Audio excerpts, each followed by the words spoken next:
Krishna. Samsaradava nalalidaloka Shanaya karunya ganaganatvam Samsaradava Tanaya karunya ganaganatvam Tasya kalyana gunaravasa Vande Guru Shri Charanaravindam Sakala Gunaravasa Vande Guru Shri Charanaravindam Mahaprabhu Kira Tananitya Gita Veditamadyan Manasarasena Mahaprabhu Kita Tananitya Gita Vaditamadyan Manasarasena Romancha Kampa Chitaranga Vajo Vande Guru Shri Charanaravindam Chakampa Sutarangavaja Vande Guru Shri Charanaravindam Vigrahara Tananityanana Shingarataman Viramarjanadau Shri Vigrahara Dhananityanana Shingarataman Viramarjanadau Yuktasya bhattamsya liyanyatopi Vande Guru Shri Charanaravindam Tuktasya bhattam Sunyatopi Vande Guru Shri Charanaravindam Chaturvidashi Bhagavat Prasado Sadhana Triptan Hari Bhakta Sanghan Chaturvidasi Bhagavad Prasada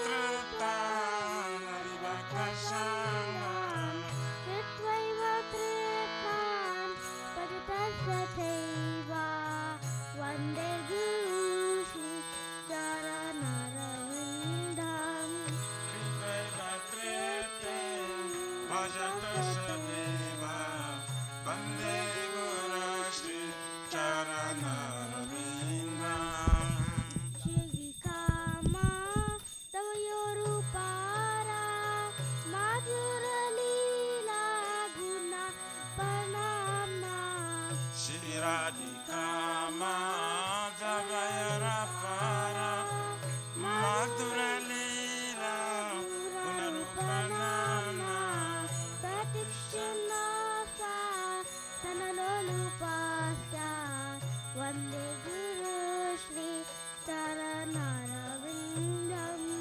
Pratiksanasa Dhanalupasa Vande Guru Shri Charanaravindam Nikunjayo no Ratikeli Sithai Yayali Birikti Apekshaniya Nikunjayo no Ratikeli Sithai Jayali Bejo Apekshaniya Tatrati Daksha Atiwala Bhasya Vande Guru Shri Charanaravindam Tatratiragya Ativalavasa Vande Guru Shri Charanaravindam Sakshatare Svaina Samasta Sastre Uktastatha Bhavyataiva Sarvi Sakya Darittvena Samasta Shastre Tathava Yataiva Sarvi Kintu Pravuya Priyaeva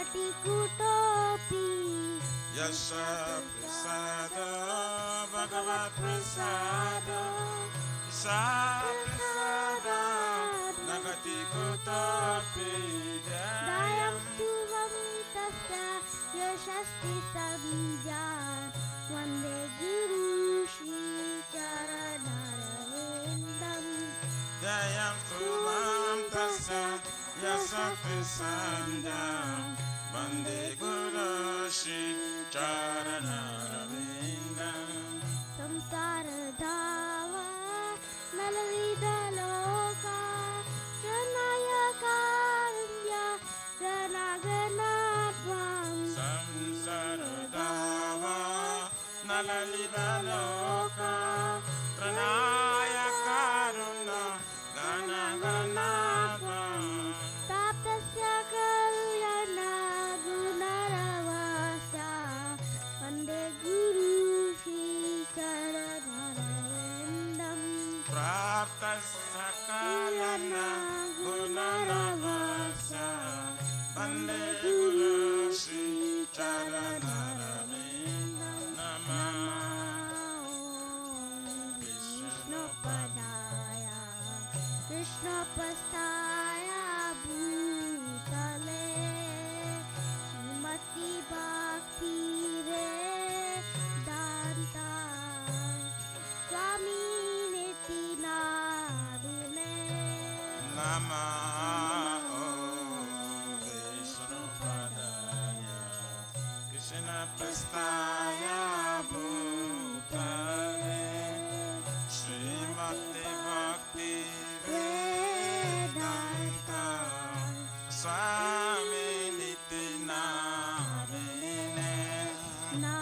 Namaste Saraswati Deve Gauravani Pacharine Nirvishesha Shunyavadi Pashatadishatarine Namaste Saraswati Deve Gauravani Pacharine Nirvishesha Shunyavadi Pashatadishatarine Jaya Shri Krishna Chaitanya Prabhu Nityananda Dananda Advaita Gadadara Shiva Shadi Gaur Bhakta Vrinda Jaya Shri Krishna Chaitanya Prabhu Nityananda Shri Advaita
Krishna, Hare Hare, Hare Rama, Rama Rama, Hare Hare, Hare Krishna, Hare Krishna, Krishna Krishna, Hare Hare, Hare Rama, Hare Rama, Hare Rama, Rama Rama, Hare Hare, Hare Krishna, Hare Krishna, Krishna Krishna, Hare Hare,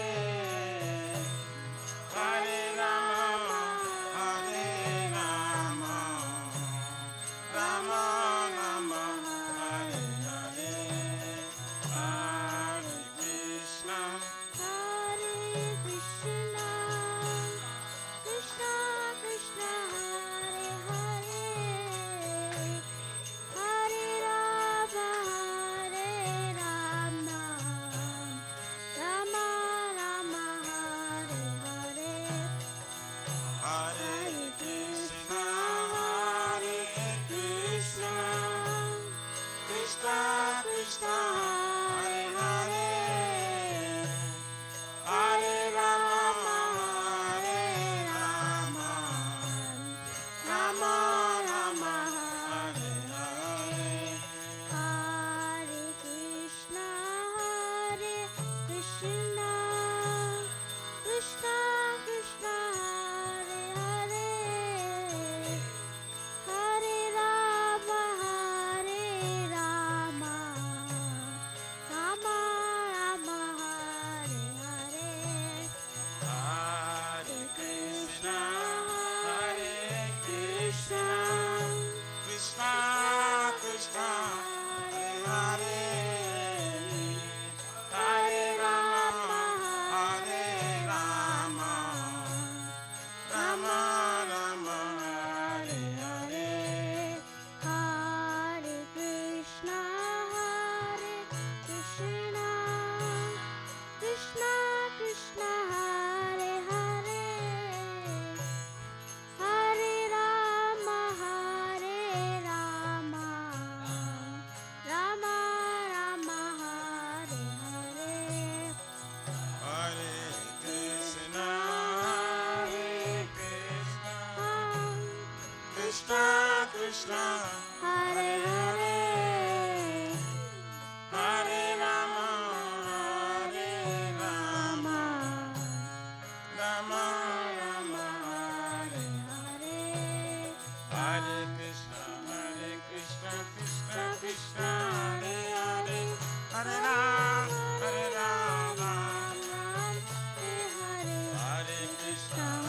Krishna, Krishna Krishna, Hare Hare, Hare Rama, Rama Rama, Hare Hare,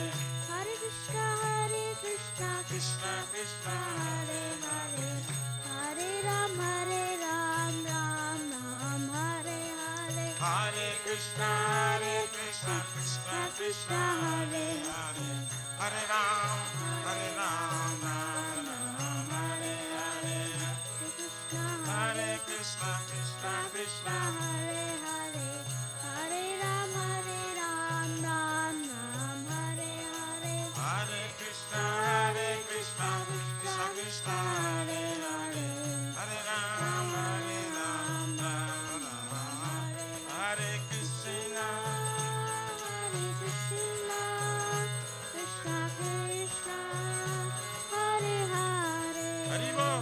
Hare Rama, Rama Rama, Hare Hare, Hare Krishna, Krishna Krishna, Hare Hare, Hare Rama, Rama Rama, Hare Hare, Hare Krishna, Krishna Krishna, Hare Hare, Hare Rama.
Balade Subhadra Jaya Jaya Subhadra Jaya Jaya Jaya Laddu Gopal Jaya Tu Gopal Jaya Laddu Gopal Jaya Laddu Gopal Jaya Dana Gopal Gopal Jaya Laddu Gopal Jaya Laddu Laddu Gopal. Gaura Premanande.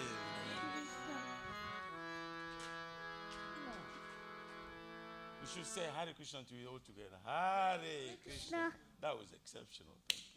Jai Vishnupad Paramhansa Prabhajagacharya Ashtutara Sarasashimad Iskon Pratishta Bhiviti Samstapakacharya Vaishnav Siramani Gaura Priya Jana Krishna Prema Bhakti Datta Patita Pavana His Divine Grace Abhay Charavinda Bhakti Vedanta Swami Maharaj Shri Prabhupada Ji Ki Jai Shri Gauriya Guru Varga Patiti Udhara Ki Jai Shri Rup Sanatan Bhatt Raghunatha Shri Jiva Gopal Bhatt Dasa Guna Sat Goswami Prabhu's Ki Jai Namacharya Shri Haridas Thakur Ji Ki Jai Ananta Koti Vaishnavrinda Ki Jai Prem Si Koho Si Krishna Chaitanya Prabhu Nityananda Shri Advaita Gadadha Shivasari Gaura Bhakta Vrindi Ki Jai Jai Paramadayal Si Nityananda Prabhu Ki Jai Jai Premanama Sankirtanek Janaka Prema Purushottama Shri Sachinanda Nishman Guranga Chaitanya Mahaprabhu Gaur Hari Mahavrana Avatar Ki Jai Golokera Pramadhan Hari Nam Sankirtan Jaga Ki Jai Jugo Dharma Hare Krishna Mahamantra Ki Jai Brihabdanga Transcendental Book Distribution Seva Ki Jai Shishi Radha Krishna Gopukupna Radha Kund Syama Kund Giriraj Govardhan Ki Jai Shri Brajabam Vrindavan Mathur Dham Ki Jai Deloship Shishi Radha Nilamadhava Ki Jai Shishi Maya Purnavadip Eka Chakra Dham Ki Jai Paramakaruna Shishi Gaurnitai Ki Jai Shri Purushottam Ketra Jagannath Puri Dham Ki Jai Shri Shri Jagannath Swami Baladev Prabhu Smasudhara Devi Sudarshan Chakra Bhagavan Ki Jai Bhakti Sarva Vigna Vinashana Kanu Shingare Bhagavan Ki Jai Jaganga Mai Jamuna Mai Ki Tulsi Maharani Vrindi Devi Bhakti Devi Ki Jai Bolo Shri Mathura Dharani Ki Jai Shamaveta Bhakta Vinda Ki Jai Nitai Gauradi Pramanande All glories to the Assembly Bodies All glories to the Assembly All glories to the Assembly Bodies All glories to Shri Guru Shri Gauranga Hari Bo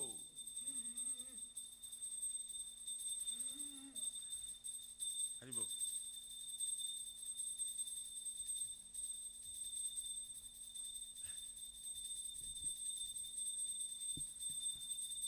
Can somebody help me just?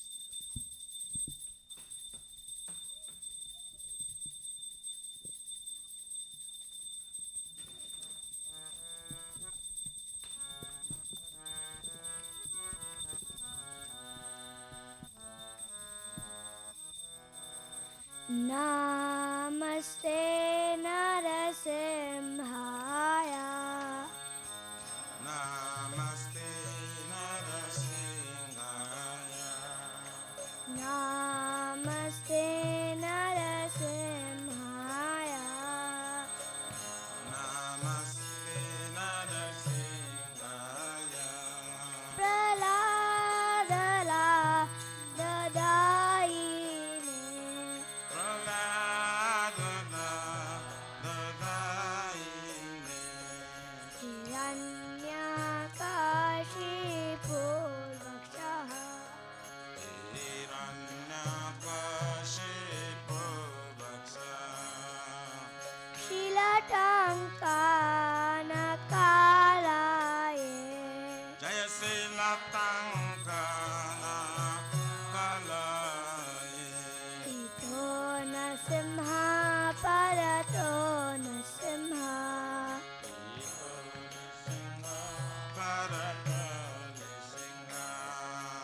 Yato Yato Yami Tato Nasimha Jaya Jata Jato Ja Mitato Nishinga Bahir Nasimha Hridaye Nasimha Bahir Nishinga Hridaye Nishinga Narasimha Madem Sharanam Prapade Narasingha Madim Sharanam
Shri भक्ति पथ सर्व विघ्न विनाशना कर श्रृंगरे भगवान की जय।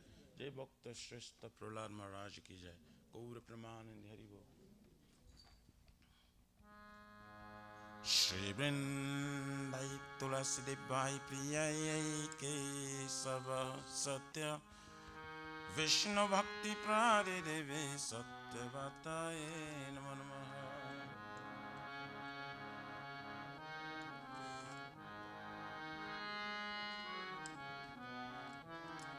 वृंदाई तुलसी देवाई प्रियाय के सब सत्य विष्णु भक्ति प्राणे देवे सत्यवताय नमो नमः।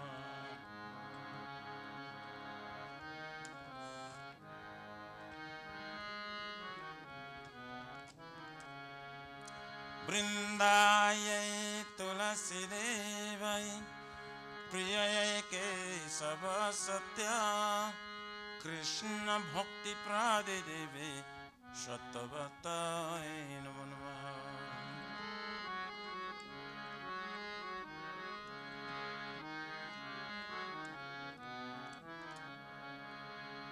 श्रीमती तुलसी महारानी वृंद देवी की। Okay, let's do Kids Day. Kids Day today.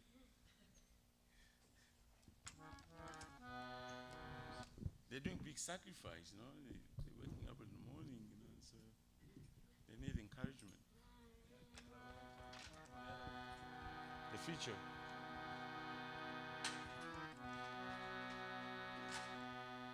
Namo Namaha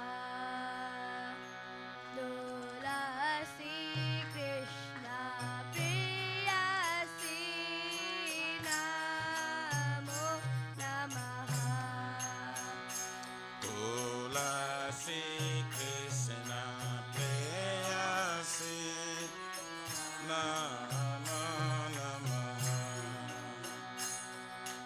Namo Namaha Tulasi Krishna Priyasi Namo Namaha Tulasi Krishna Preyasi Namo Namaha. Radha Krishna Seva Pabo Eya Vilashi Radha Krishna Seva Pavo Eya Vilasi. Radha Krishna Seva Pabo Eya Vilashi Radha Krishna Seva Pavo Eya Vilasi. Je tomara sharana Lord Tara vancha purna hoy Je tomara sharanala Tara vancha purna. Kripa kori karo tare Vrindavana vasi Tumi kripa kare kara tare Vrindavana vasi. Morae abilas Vilas kunj diyo vas Morahe Vilas Vilas Kunde Diyava. Nayane hari posada Yugala ruparasi Aminayane Rivosada Jugalaruparasi.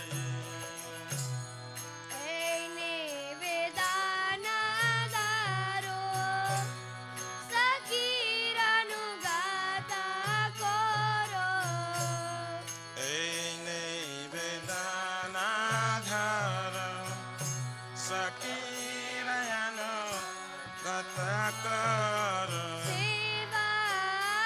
सेवाधिकार दिए करो निज दासी Sevayare Karaniye Karani Jadasi दीना कृष्ण दास कोये न मोरा होय Dina Krishna Dasi Koye Namara Shri Radha Govind प्रेम सदा ये न बासी Shri Radha Govinda Prema Sadaye Navasi Shri Radha Govind प्रेम सदा ये न बासी Shri Radha Govinda Prema Sadaye Navasi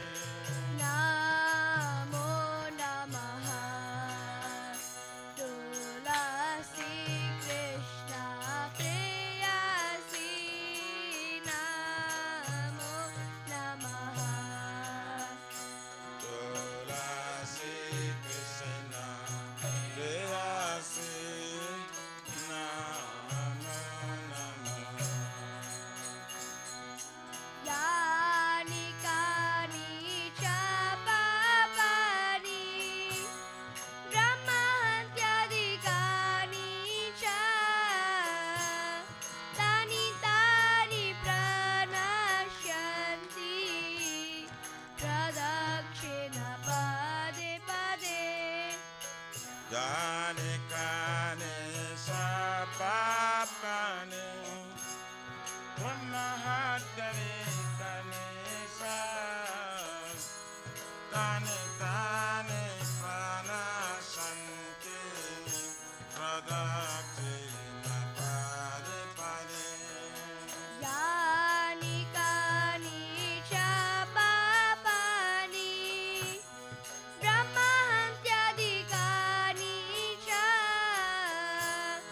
तानि तानि प्रणश्यन्ति प्रदक्षिण पदे पदे Jane kane sapapane Brahmahatare kane sa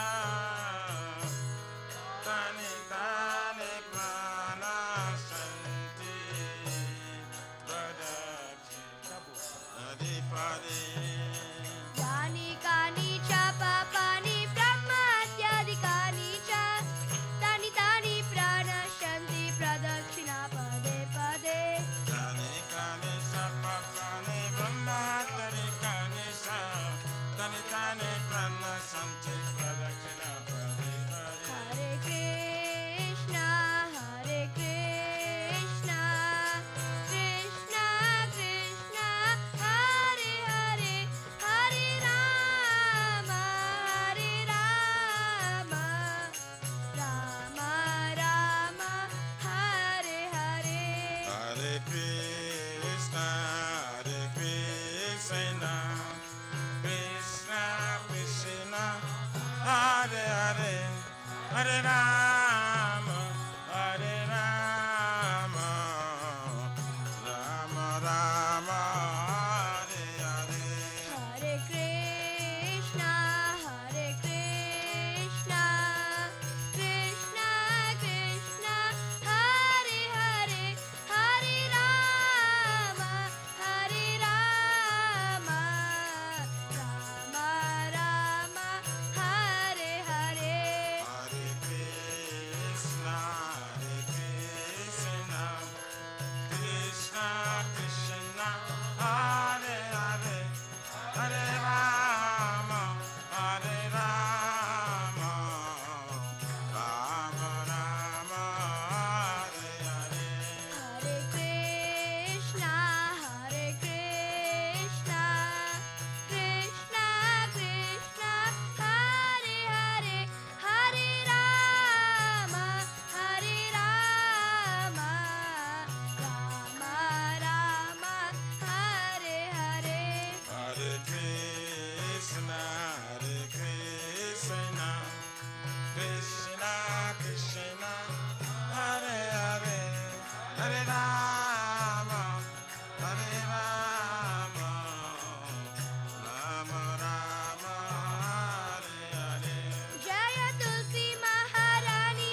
Prabhupada, Jaya Prabhupada. Jaya Guru Deva, Jaya Guru Deva, Jaya Guru Deva, Jaya Guru Deva. Jaya Gurudeva, Gurudeva, Jaya Gurudeva, Jaya Gurudeva. Nitai Gaura Hari Bol, Hari Bol, Hari Bol, Nitai Gaura Hari Bol. Nitai Gaur Hari Bol, Hari Bol, Hari Bol, Nitai Gaur Hari Bol. Shri Vrindayai Tulasi Bai Priyayai Kesava Satya Vishnu Bhakti Prade Devi Sattvatai Namah.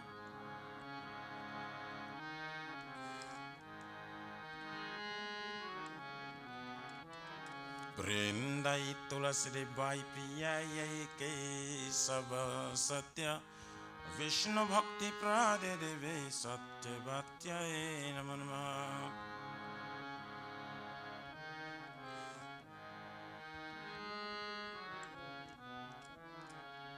Vrindayai Tulasi Devai Priyayai Kesava Satya Krishna Bhakti Prade Devi Sattvatai Namah.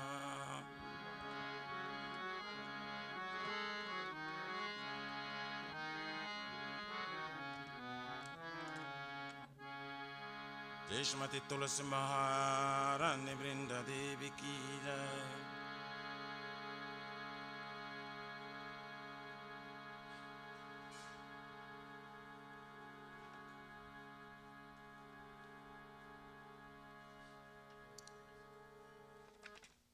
Oh Tulasi, beloved Krishna, I bow before you again and again.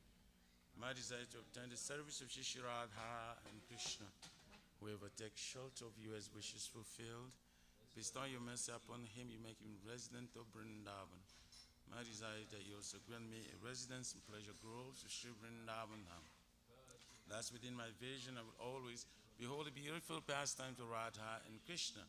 I beg you to make me a follower of Kavi damsels of Raj. Please give me the privilege of devotional service and make me your own maid servant. This very fallen and lowly servant of Krishna praise. May I always stream in love, Shri Radha and Govinda, Shrimati Tulsi Maharani Vrinda Devi Ki Jai.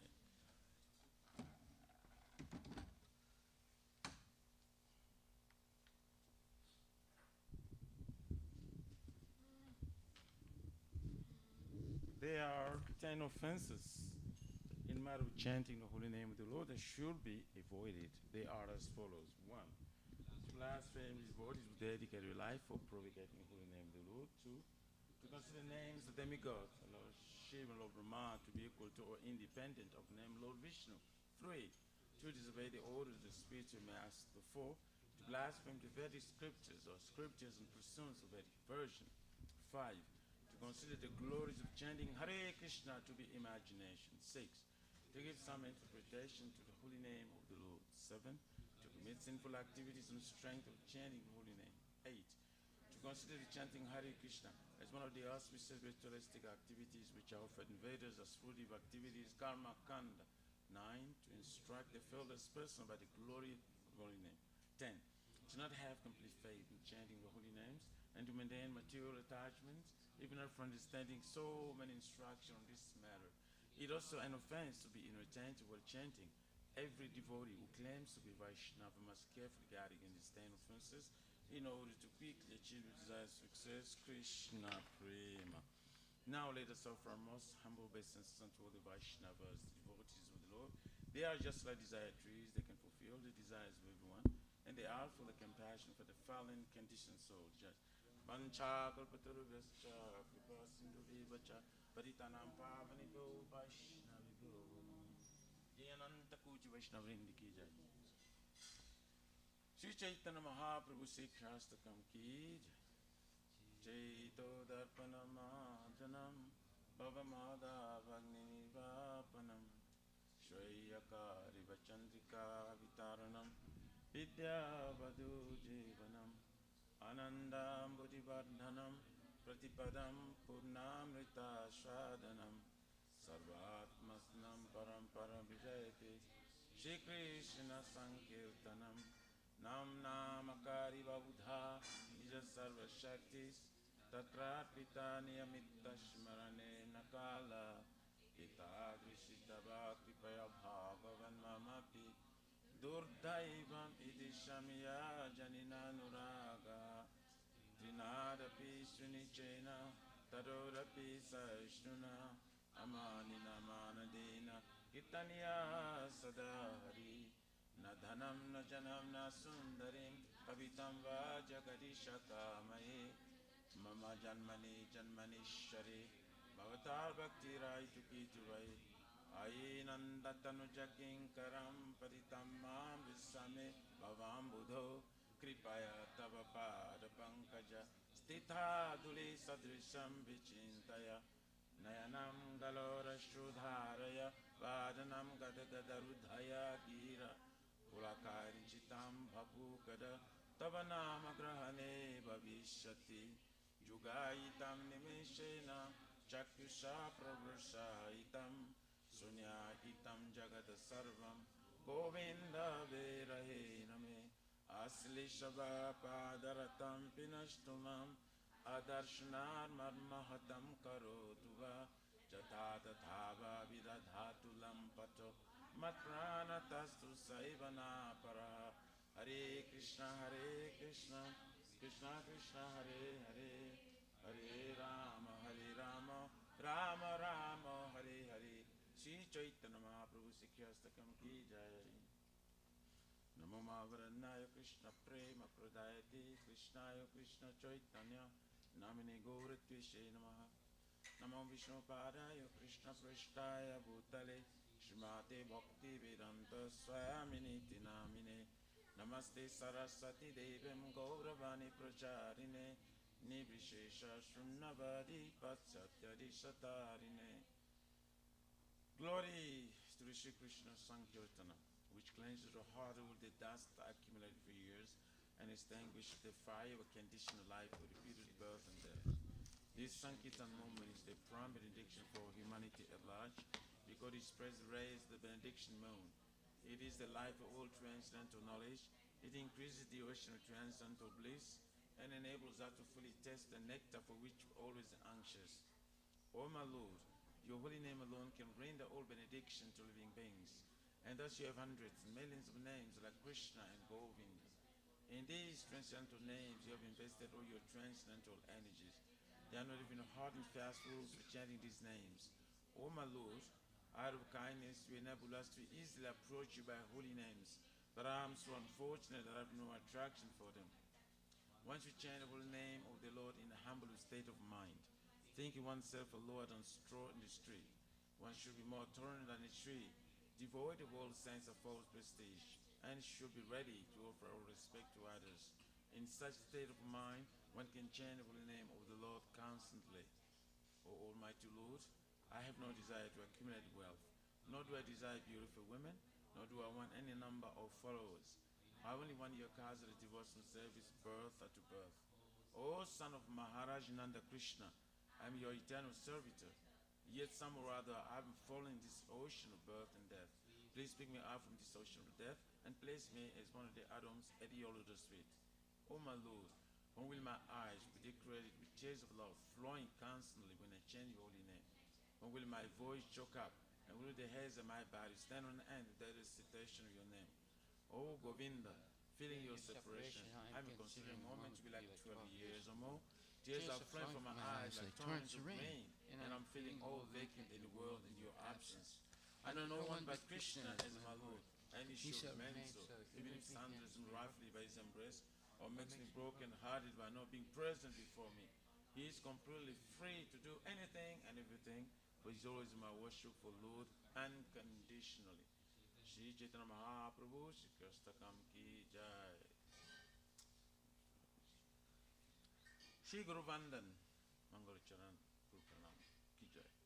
Om Jnana Timirandasya Jnananjana Salakaya Chakshurmilitam jena tasmai Shri Gurave Namaha Shri Chaitanya Manovistam Stapitam jena Bhutale Swayam Rupa Kadamayam Dadati Swaparantikam Vandeham Shri Guru Shri Jyotaparakamalam Shri Gurun Vaishnavam Cha Shri Rupam Sagrajatam Sahagana Raghunatha Vintam Tam Sajivam Sadvaitam Savadutam Parijana Sahitam Krishna Chaitanya Devam Shri Radha Krishna Padan Sagana Lalita Shri Vishakambitam Cha Nama Om Vishnu Padayo Krishna Pristaya Bhutale Srimate Bhakti Vedanta Swamini Tinamine Namaste Saraswati Devam Gauravani Pracharine Nivishesha Sunyavadi Patsatyari Shatarine Nama Om Vishnu Padayo Krishna Pristaya Bhutale Srimate Bhakti Siddhanta Saraswati Tinamine Shri Varshavana Videvi Deitaya Kripabdaye Krishna Sambandha Vijnana Daine Prabhave Nama Madhurjujala Premadhya Shri Rupanuga Bhaktida Shri Gaura Karuna Shakti Vigrahaya Namostute Namaste Gauravane Shri Murtaye Dinatarine Rupanuga Viruddhava Pusidanta Dvantarine Namagora Kishoraya Satchavera Gyamurtaye Vipralambhara Sambodhe Parambujayate Namaha Namo Bhakti Vinoraya Sakchiranandanamine Gora Shakti Swarupaya Rupanuga Varayate Gora Virbhava Bhumitvam Nirdesha Sajana Priya Vaishnava Sarva Bhuma Sri Jagannatayate Namaha Vancha Kalpatarubhyascha Kripa Sindhubhya Evacha Patitanam Pavanebhyo Vaishnavibhyo Namo Namaha Namo Mahavaranayo Krishna Prema Pradayate Krishnayo Krishna Chaitanya Namine Gaurachishe Namaha Panchatalpamakam Krishna Bhakta Rupa Swarupakam Bhaktavataram Bhaktakyam Namami Bhakta Shaktikam Hey Krishna Karuna Sindhu Dinabandhu Jagatpate Gopesha Gopika Kanta Radha Kanta Namostate Jayam Suratur Bangor Mama Manda Purelkati Matsarva Swapadam Bojo Radha Madanam Mohanu Divya Vinduranya Kalpa Durbhana Shima Ratnagara Sima Sanastuto Shima Radha Shila Govinda Devo Prastadi Bihi Sevimana Smarami Shriman Rasa Rasarambi Vamsivata Tatastita Karshan Venusvanir Gopir Gopinata Kshtriyeshtuna Tapta Kanchana Gorangi Radhe Vrindavaneshwari Vishavanustute Devi Pranamami Hari Priye Jai Shri Krishna Chaitanya Prabhu Nityananda Shri Advaita Gadadhar Shivasadi Gaur Bhaktivindam Hare Krishna Krishna Krishna Hare Hare Hare Rama Rama Rama Hare Hare Srimad Bhagavatam Kantaraja Ki Jai Om Namo Bhagavate Vasudevaya Om Namo Bhagavate Vasudevaya Om Namo Bhagavate Vasudevaya Nama Om Vishnu Padaya Krishna Prastaya Bhutale Shrimate Bhakti Vedanta Swamini Tinamine Namaste Saraswati Deve Gauravani Pracharine Nirvisesa Sunyavadi Paskatya Satarine Jai Sri Krishna Chaitanya Prabhu Nityananda Sri Advaita Gadadhar Srivasadi Gaur Bhaktivinoda Hare Krishna Krishna Krishna Hare Hare Hare Rama Rama Rama Hare Hare Srimad Bhagavatam Canto 3 Chapter 7 Verse number 21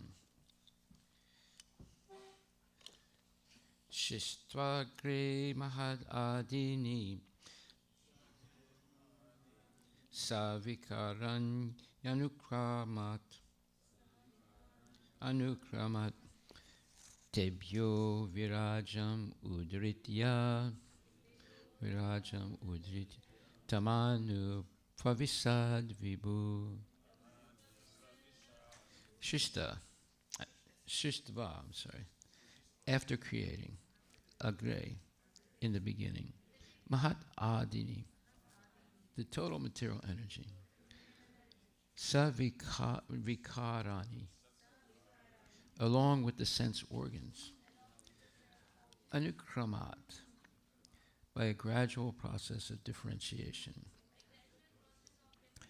Tebya, out of that, virajam, the gigantic universal form.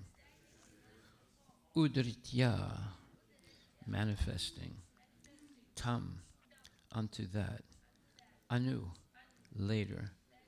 Pravisad, entered. Vibhu, the supreme. Translation by His Divine Grace, A.C. Bhaktivedanta Swami Prabhupada. After creating the total material energy, the Mahatattva, and thereby manifesting the gigantic universal form with senses and sense organs, the Supreme Lord entered within it. Fully satisfied by the answers of the sage Maitreya, Vidura wanted to understand the remaining portions of the creative function of the Lord, and he took the clue from the previous topics. So we have already read in a large part of the third canto, 7th chapter, and the 6th chapter, and the 5th chapter, and the 4th chapter. There's explaining in very comprehensive detail how the material world is created. The spiritual is eternal. It doesn't have to be created because it's always existed. But the material world is something that's created, and it's also disappears. So now Krishna, and this is the only place where you can read this. There's no other book, whether spiritual book or science book, that explains with such detail, exhaustive detail, how the material world is created. So if you want to know science, you have to study Srimad Bhagavatam. If you want to know nonsense, then you can study all the speculations in schools and colleges today. But if you want to know how it actually happened, how God or Krishna created this material world, and for what reason, there are two basic reasons. You need to hear. Hearing is better than reading. You read something, you might understand a few things, but we're talking about Srimad Bhagavatam and Bhagavad Gita. You won't understand very much just by reading. However, if you hear it spoken by genuine devotees, and you have a chance to ask questions and have discussion and have repetition also, then you will learn how Krishna created the material world and for what reason. So we go on to verse number 22. Yamahur adyam purusham sahasrangri uru bahukam yatra visva ime loka savikarsam ta asate. Yam, who, Ahu, is called. Adyam, original. Purusham, incarnation for cosmic manifestation. Shahasra, 1,000. Angri, legs. Uru, thighs. Bahukam, hands. Yatra, within. Vishwa, the universe. Ime, all these. Loka, planets. Savikasam, with respective developments. Te, all of them. Asate, living. The Purusha incarnation lying on the causal ocean is called the original Purusha in the material creations. And in his Virat form, in whom all the planets and their inhabitants live, he has many thousands of legs and hands. Purport by His Divine Grace, A.C. Bhaktivedanta Swami Prabhupada. The first Purusha is Karanadakshayi Vishnu. The second Purusha is Garbhodakshayi Vishnu. And the third Purusha is Shirodakshayi Vishnu, in whom is contemplated the Virat Purusha, the gigantic form in which all the planets, with their different developments and inhabitants, are floating. Srila Prabhupada Ki Jai. So we're going to go into this subject very deeply now because we have a chance to understand how the material world actually developed. And it's a very step-by-step and complicated process. Obviously, look at all the development in the material world. It didn't just happen by accident, which is complete nonsense. There's no way it happened by accident. But that's what people are teaching in schools, and unwitting people believe it. But as I said yesterday, everything that you see in this world that has been created by people did not happen by accident. The cars, the buildings, the carpets, the cut granite, the lights, the electricity. We can go down a list of all these things. Every one of those things was made by intelligent people. Just like a train set, a play train set. Sometimes you can spend thousands of dollars, and some people do that, buying a model trains and setting up the tracks on a big table, and then having trees and buildings, and you have remote control, and then you can push a button and the train will go in one way, and you push another button, it'll stop, you push another button, it'll go backwards. And all that was made by somebody. It didn't just fall out of the sky, and it's very complicated also. There's electricity involved, there's a joystick, and there are houses, little houses, and trees, and grass, and all these things are made by a manufacturing company, and they used a lot of human intelligence to make it, a facsimile of a real train system, right? And you can buy it and set it up in your house and enjoy, and wrap it all up and put it in a closet and forget about it, right? But anyway, we see nothing that we see today in our life, your house, the washing machine, the heater, the water heater, the heat for the house, and all the materials of the house, they were all made by intelligent people. But yet, they're teaching in school it all happened by accident. This is crazy. This is nonsense. This is not science. There's no experiment that they've ever been able to successfully do to show that an organized system it happens by accident. Try it yourself.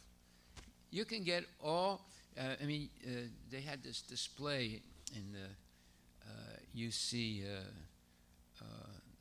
not Berkeley, but in the University of California, Southern California campus, and they had bottles, and each bottle contained an element that appears in the body.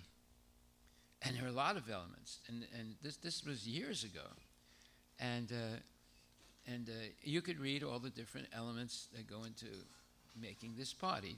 They know most of them. Of course, they didn't have a bottle for the soul or for the super soul, but they had all these material elements that make up a material body. But yet, they don't know how to mix them together and make a body, you see. So they know some things, but they don't know how to put it together. And because the original scientist that put this all together, first of all created those elements and then put them all together, is Krishna himself. He's the most intelligent person. But of course, they have such a big false ego that they refuse to accept it. Although they see everything Krishna has done. You see the planets going perfect orbits for hundreds and millions of years. In fact, it looks like forever. And who put all those planets there? They can hardly even put one space station 250 miles up into the air and maintain it for like 10, 20 years. And then they have to junk it and to put another one up, right?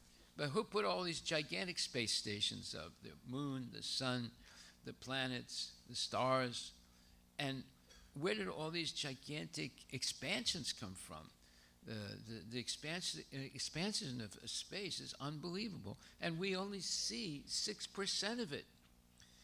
Most of the space is not seen. We can't even reach the edge of the 6%. It's impossible for us. It would take 40,000 light years to do that. A light year is the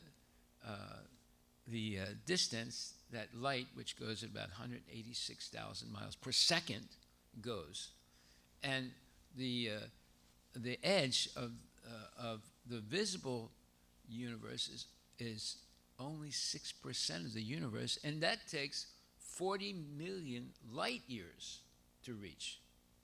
So who is going to reach it? And none of us. How long do you live, bro? Huh? Not even a fraction, like almost zero, right?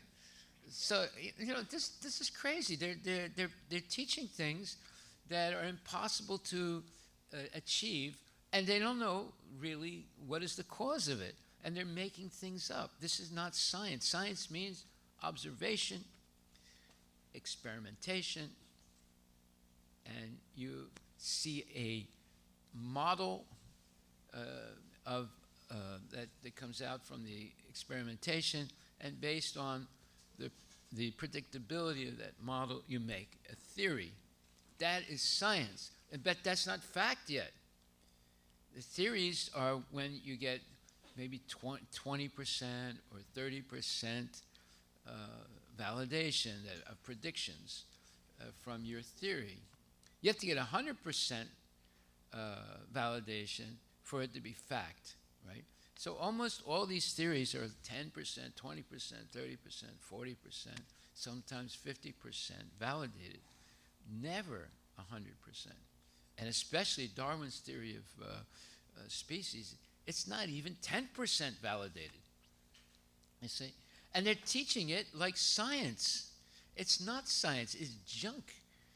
But yet, we just go along like sheeple, following all this nonsense. And what happens is they're educating kids to be ignorant. That's what's happening. So if you want that, okay, fine. I mean, everybody has free choice, limited free choice, of course. But if you want to actually see your child educated, you should bring them to class, sit down with them every day, and hear, at least for 1 hour, the Srimad Bhagavatam. So today we're going to go into the understanding of how the material world actually is created. So we start with a lecture Prabhupada gave January 9, 1975. Srimad Bhagavatam, 3rd canto, 26th verse, 26th chapter, 32nd verse. And it says, when egoism in ignorance is agitated by the sex energy of the Supreme Personality of Godhead, the subtle element sound is manifested, and from sound comes the ethereal sky and the sense of hearing. So sound is the beginning of the material creation. Now, I'm going to deviate a little bit here. You've heard of rat music, right? I call it rat music. It's rap music, but I call it rat music, right? And that's a bunch of sounds, like that. You know, they say some things, but we don't really understand what he's saying, but people listen to it. Oftentimes I'm driving down the street and someone's coming by, they're listening to the rat music, right? Now, that sound that they're listening to, that corrupts the mind. Because creation begins by sound. So, if you begin to listen to that kind of nonsense sound, that's the beginning of your entanglement in the material world. Whenever you hear something nonsense, you become nonsense, because that's how things are created. It starts with sound, right? So, what is Prabhupada trying to teach us? You should only hear about Krishna. You shouldn't hear about all this other nonsense. Now, if you hear about Krishna, you will understand everything correctly. Everything spiritual and everything material. You don't have to go to these universities or these middle schools or the elementary school or the high school. You simply hear Bhagavad Gita, Srimad Bhagavatam, and you carefully think about it, and you will have all knowledge, material and spiritual, both. Right now, they're limiting you to only material knowledge, and that they have wrong. If it was right, okay, fine. But no, it's wrong. Everything they're saying is wrong. They don't understand how the world was created. They're just making up theories based on very, very shoddy or incomplete observation. Okay? So, therefore, we need to understand how this creation started.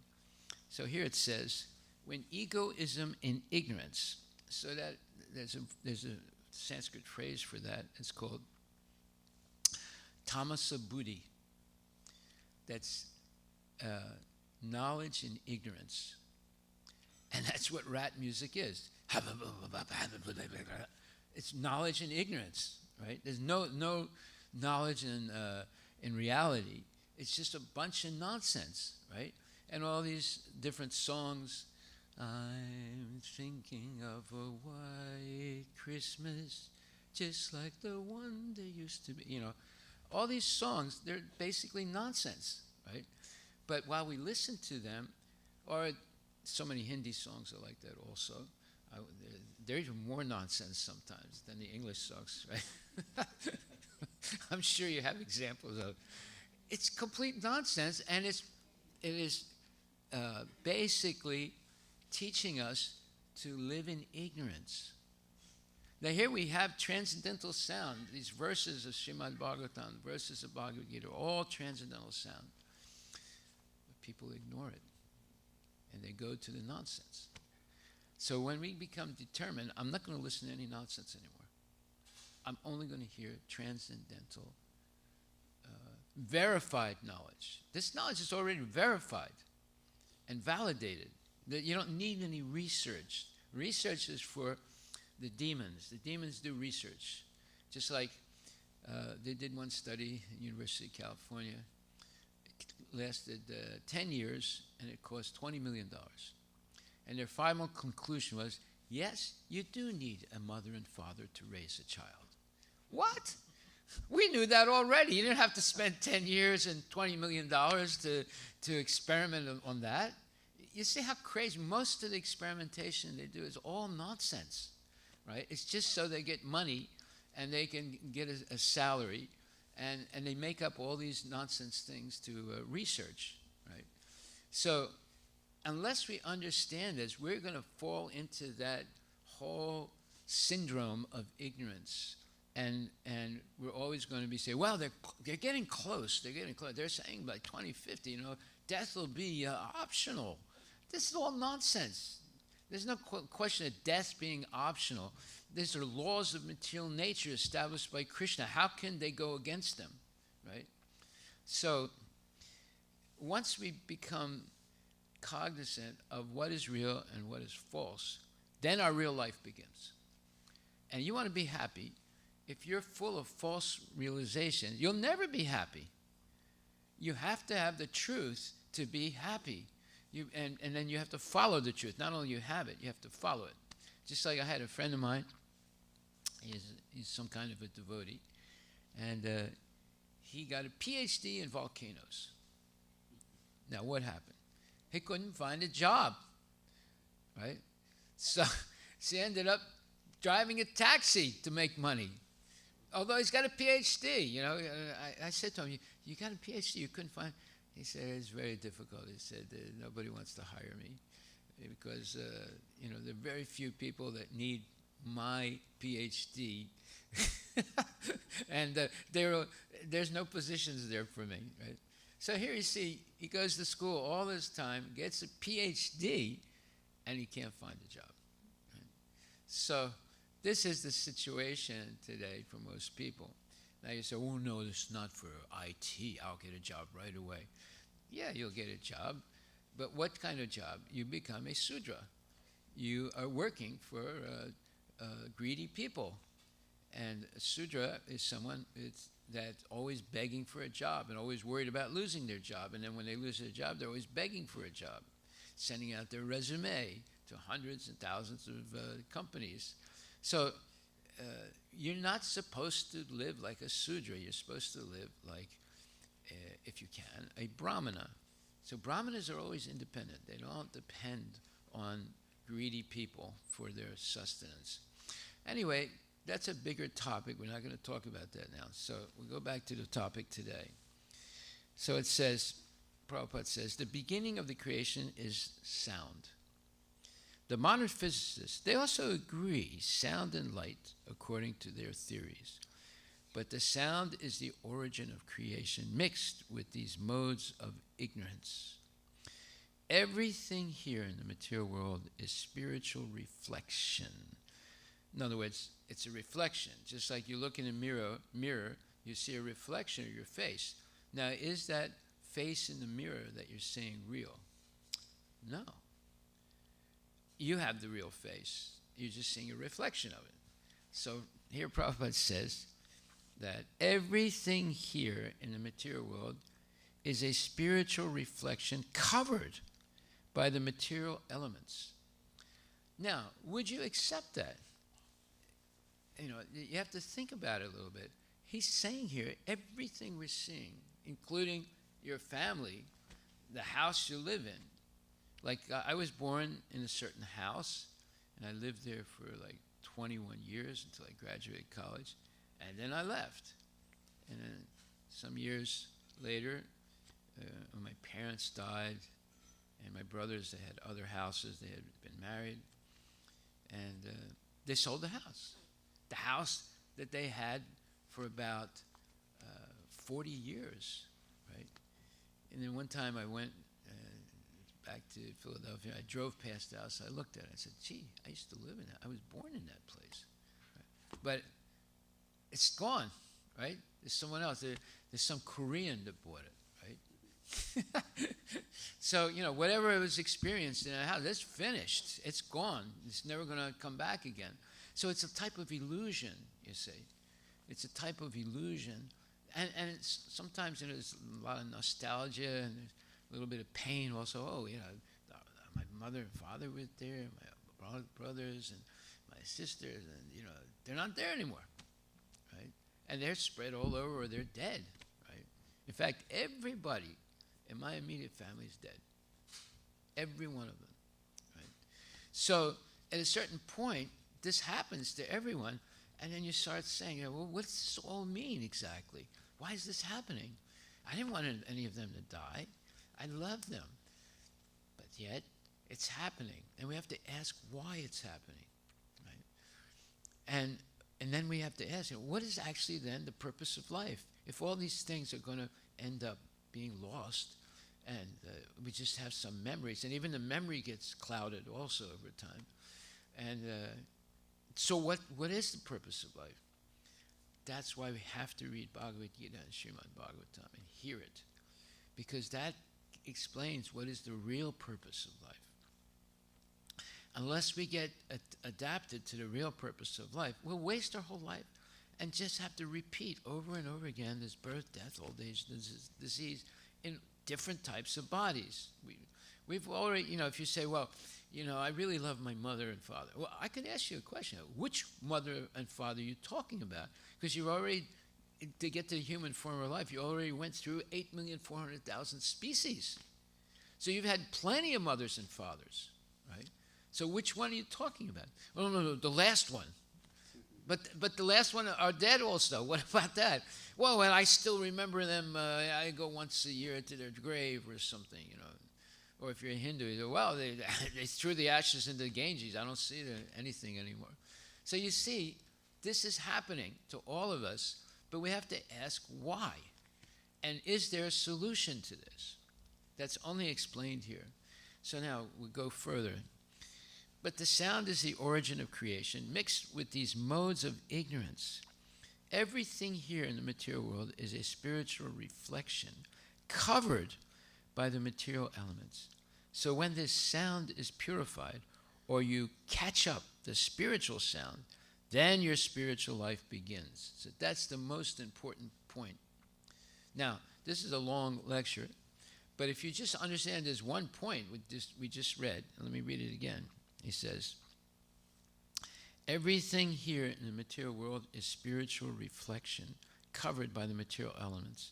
So when this sound is purified, or you catch up the spiritual sound, then your spiritual life begins. Catch up the spiritual sound. That's what we should be doing every day. It's catching up the spiritual sound and giving up the nonsense sounds. Otherwise, everything, the creation begins by sound. Whatever sound we're hearing, that's going to condition us. So better we become liberated by hearing transcendental sound every day.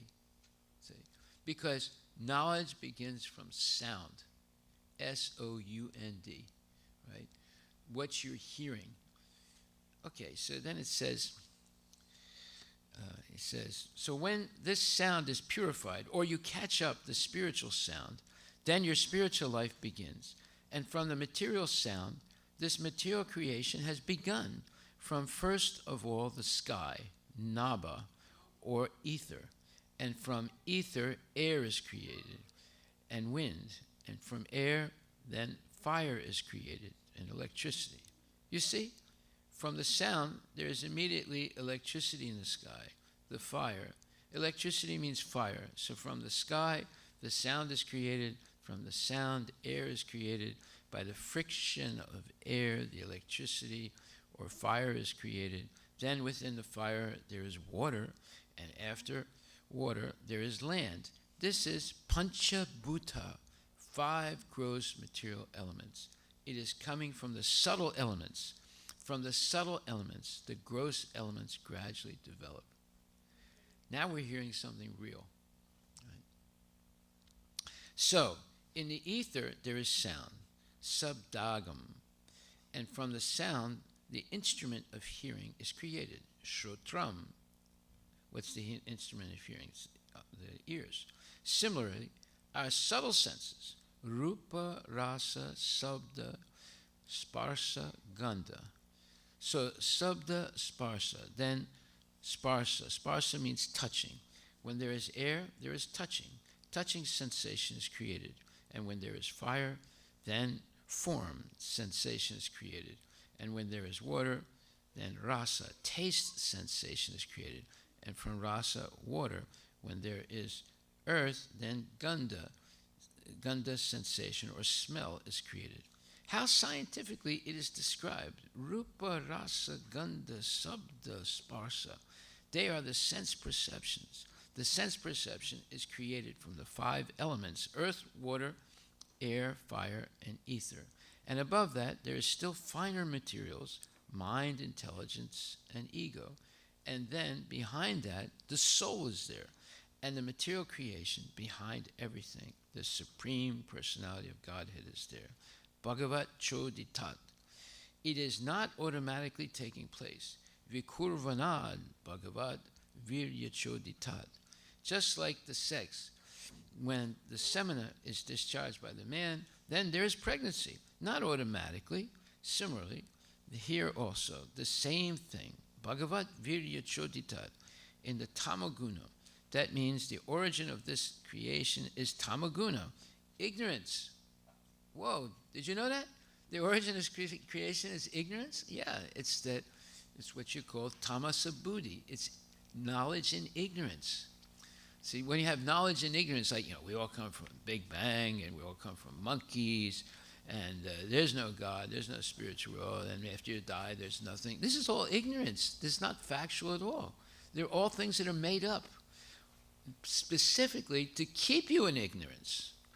So when your kids are learning this in school, it's to put them in ignorance so they ultimately become consumers, buying junk products, filling the house with junk food, junk products, and then they get cancer for eating the junk food, and then they get this sickness and that sickness. Like, for example, why do you think there's so many vitamins nowadays? Previously, there were no vitamins. I'm telling you right now. Yes. Because people started eating meat and junk. Well, yes and no. I mean, what happened was, let's go back a little bit. Let's go to the 1930s. In the 1930s in America, there was what's called the Dust Bowl. Look it up, the Dust Bowl. What was the Dust Bowl? It's not a Huddy Bowl, by the way. It's the Dust Bowl, right? The Dust Bowl were these gigantic dust storms that were starting in the Midwest of the United States, and they went all the way to the East Coast. And cities were, inundated with this dust that was coming from the Middle States. Now, why did that happen? Well, previously, before there were tractors, people had to either do what you call scratch agriculture. Scratch agriculture is what we do at the farm. You don't have big machines. You basically just scratch the surface of the earth and then plant things into it, right? Now, but that earth was more or less called virgin earth because the buffaloes were pooping on it for millions of years. And buffaloes have big poop. You ever see buffalo poop? It's big. And the buffalo is big, right? So for hundreds and thousands and millions of years, the Great Plains of the Midwest was being fertilized, basically, by not only the poop of the buffaloes, but the dead bodies of the buffaloes, right? And the Indians were living off of the buffaloes.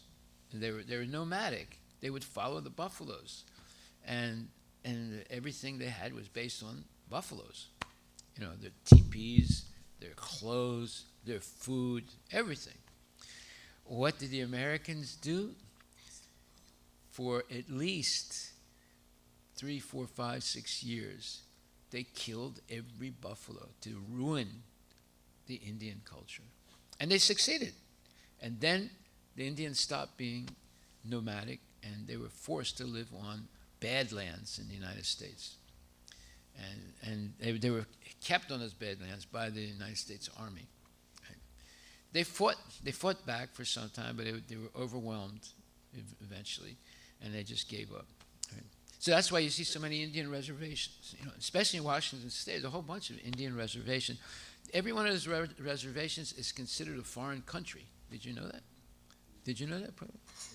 They're all. That's why today you can't have firecrackers. You can only have it for one day, right? In Sammamish, right? You go on the Indian reservation, you can buy firecrackers every day, and you can explode them every day on the Indian reservations because those are separate countries. They're not part of the United States. But somehow or other they're connected to the United States, but they are considered separate countries. And they're all over the United States. Almost in every state you have Indian reservations, right? And that was a deal that they made with the Indians, that they would be able to govern themselves, right? But there's always this, creeping control of the government. So they are controlled by the government also, although they have their own police, they have their own schools and so forth. Okay, so for all those years, those buffalo were pooping and peeping and peeing, and they were dying and composting. So when they started, really getting serious, because the United States started expanding, especially around the 18th century and especially 19th century, big agriculture started in the United States, but they didn't have the tractors yet. So they were doing the scratch what do you call it, scratch plowing, not big time plowing. Once they got the tractors, then they went into big time plowing, and that was around 1880, 1890, and 1900. And they started plowing the ground, and by the 1930s, the whole topsoil in the Midwest was ruined. And that's what started the Dust Bowl. What does it say, Dust Bowl? Here, give Yeah, it. the Dust Bowl was a Beach. period of several dust storms that greatly damaged the ecology and agriculture of the America and Canadian presence during the 1930s. There you and, go. You say, and the three causes of Dust Bowl is one is economic depression coupled with extended drought, unusual high temperature, poor agriculture practices, and the resulting with wind erosion all contributed to making the Dust Bowl. that happened in the United States, and it caused a famine. It caused a famine. A lot of people died. A lot of people lost their farms. A lot of people became homeless. You don't know American history, but and why did it happen? Because they just kept plowing and growing things and selling them, and they didn't put anything back into the soil, right? And it ruined the whole Midwest. The Midwest is like the breadbasket of the world now, right?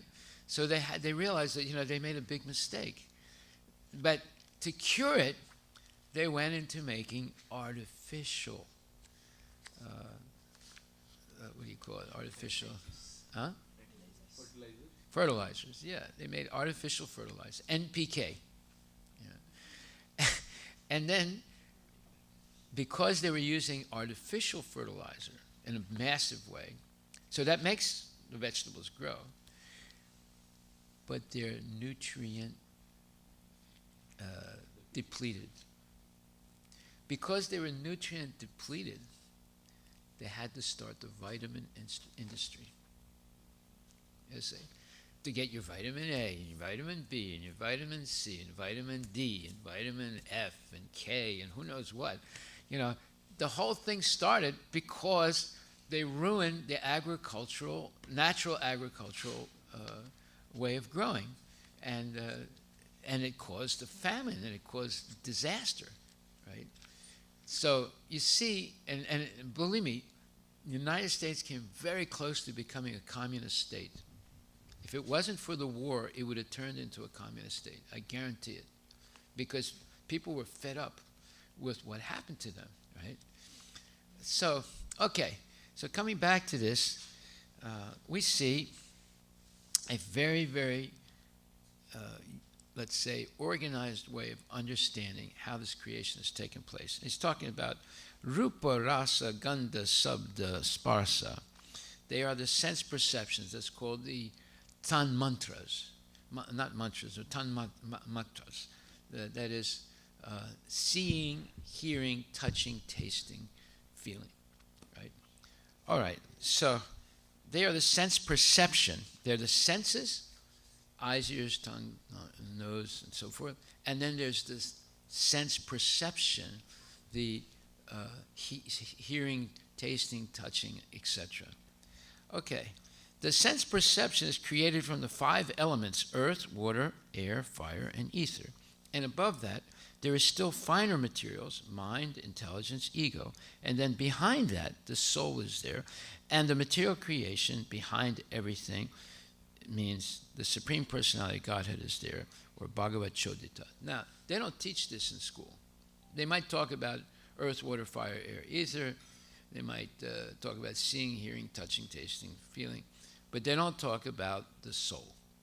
Do they talk about the soul in school? I mean, you have kids going to school. You all went to school. Did they talk about the soul in school?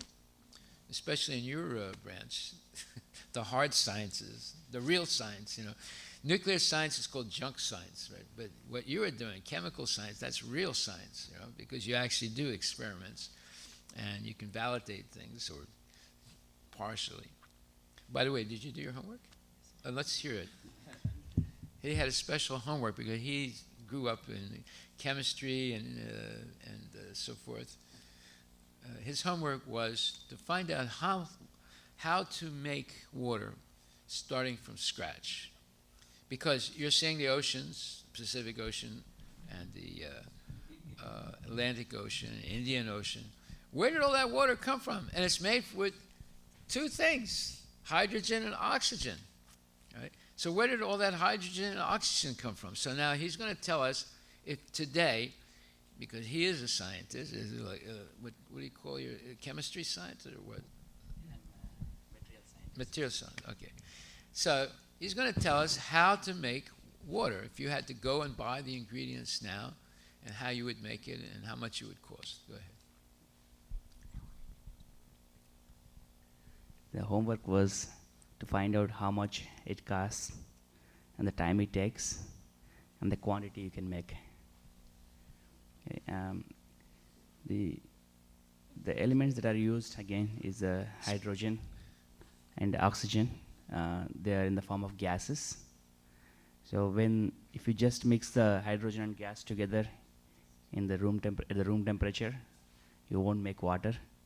Only when you supply the energy, burn them basically. It's basically a combustion process, and then it forms into water instantaneously. What? Instantaneously. So let's say I have a bottle of oxygen and a bottle of hydrogen here, and I mix them in a bowl.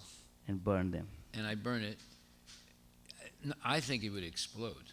Yeah, that is it's an explosion process. That is what it limits. So you why can't we don't do it open air. No. So how much does a tank cost that you have to do it? So they are mixed in a fuel cell, and I found some reference. Somebody asked the same question.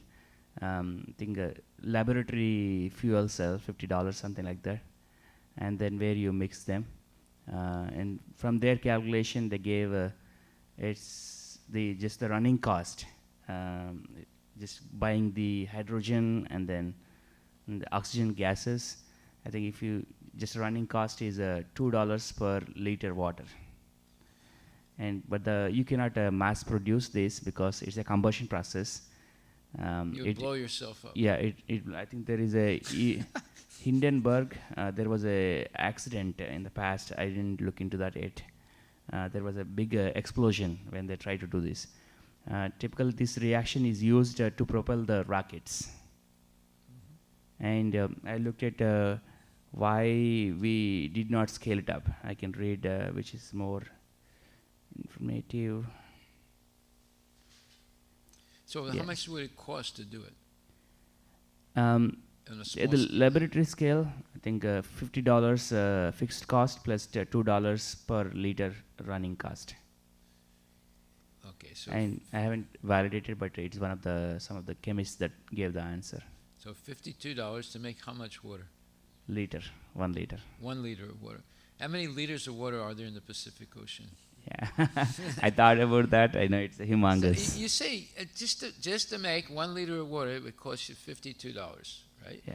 Now just imagine how much it would cost to make a Pacific Ocean, Atlantic Ocean, Indian Ocean, this ocean, Mediterranean Ocean. You see, where did it all come from? You asked that. So Prabhupada said, just like you, a human being, look this up on the internet now. How much sweat do we make a day? It can vary according to the temperature and the body. How much sweat do we make? 3 to 4 liters per hour. How much? About at least 10 liters per day. 10 liters per day of sweat. Yeah, 3 to 4 hours, 4 liters per hour. Of sweat? Yes. I don't even see that in my body. You see, there's so many things we don't understand about the body. Okay, so one small living entity like us makes a few liters of sweat. Now imagine the Virat Rupa, which encompasses the whole universe, and it is a body. It is a temporary body of Krishna.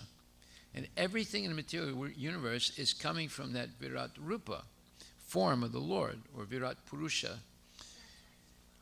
Now we can understand where all that hydrogen and oxygen came from, and the heat.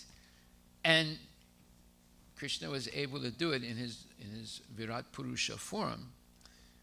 Now this makes sense. Otherwise, it doesn't make sense. How did all that water evolve? Where did all the ingredients come from? And how could you make such a huge amount of water without destroying the universe? Because it's an explosive reaction. It's very dangerous. They don't even try and do it on a large basis, right? No. Right? Even their countries that have droughts, there's no water. They don't even try and make it like that. Yeah, because they said it's much more economical if they condense the water from the air. Air, yes. Okay, good. Thank you. So you see, we don't understand things. You have to be able to go back to the origin of things. Everything in this one lecture, we haven't even read first page of this lecture, right? And there's about 10 pages of it. And I'm not going to read it all today. But I'm just giving you an idea. In school, they don't teach any of this stuff. Or they teach part of it and leave out the most important part. Right? So you don't really get an education. But if you come to class, you'll get an education. You know, because the class, we're simply trying to talk about what Krishna has said and what the acharyas have said also about what Krishna has said. You know, and the ultimate acharya for us is Srila Prabhupada, who has condensed all of the knowledge of the parampara and put it into his purports. And he chose every word very carefully because he was translating it to English. So it took him a lot of time to choose the right words. Every word he chose was very, very thought out. Right? And then when there was no word to translate a Sanskrit word, he made one up. Or he adjusted an existing English word and expanded it to include what he needed to explain or translate. Okay, so we'll stop there right now. Like I said, the most important thing we said today was the creation begins by sound. The sound is the origin of creation, mixed with these modes of ignorance. Everything here in the material world is spiritual reflection covered by the material elements. So when this sound is purified, or you catch up the spiritual sound, then your spiritual life begins. Otherwise, all the other sound that you're hearing is sound in ignorance. And it just engenders ignorance. It does not engender knowledge. Right? Okay, so we'll stop right there. Are there any questions? Haribol.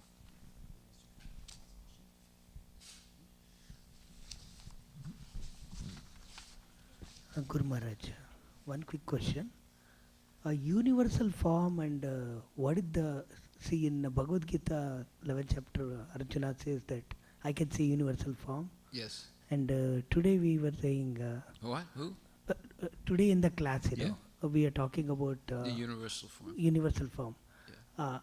Virat Rupa. Virat Rupa. Virat Virat Rupa and Purusha. universal form, both are, in today's class we are talking about, it's a Vishnu forum, you know. Vishnu, we are talking No, about. it's coming from Shirodakshay Vishnu. Oh. The third Vishnu. Third It's Vishnu. coming from the third Vishnu. Yeah, that's what it said here. It said, Yes, Maharaj. the first Purusha is Karanadakshay Vishnu. This is the purport to the verse that we're talking Correct. about. The second Purusha is Garbhodakshay Vishnu. Now we're going to explain these. That's coming tomorrow and the next days. We're going to explain who is Karanadakshay Vishnu, who's Garbhodakshay Vishnu, who's Shirodakshay. And the third Purusha is Shirodakshay Vishnu, in whom is contemplated the Virat Purusha, the gigantic form in which all the planets and their different developments and inhabitants are floating. Yes, Maharaj. My question is, that's why sometimes they will say that Vishnu is Who is they? some Vishnu who is Vishnu they? Vishnu followers. Who are the they? Vishnu followers, Maharaj. They say that everything comes from Vishnu, and they claim that Vishnu is first, then Krishna came. That's sometimes that kind of a Yeah, conflict. I mean that's wrong.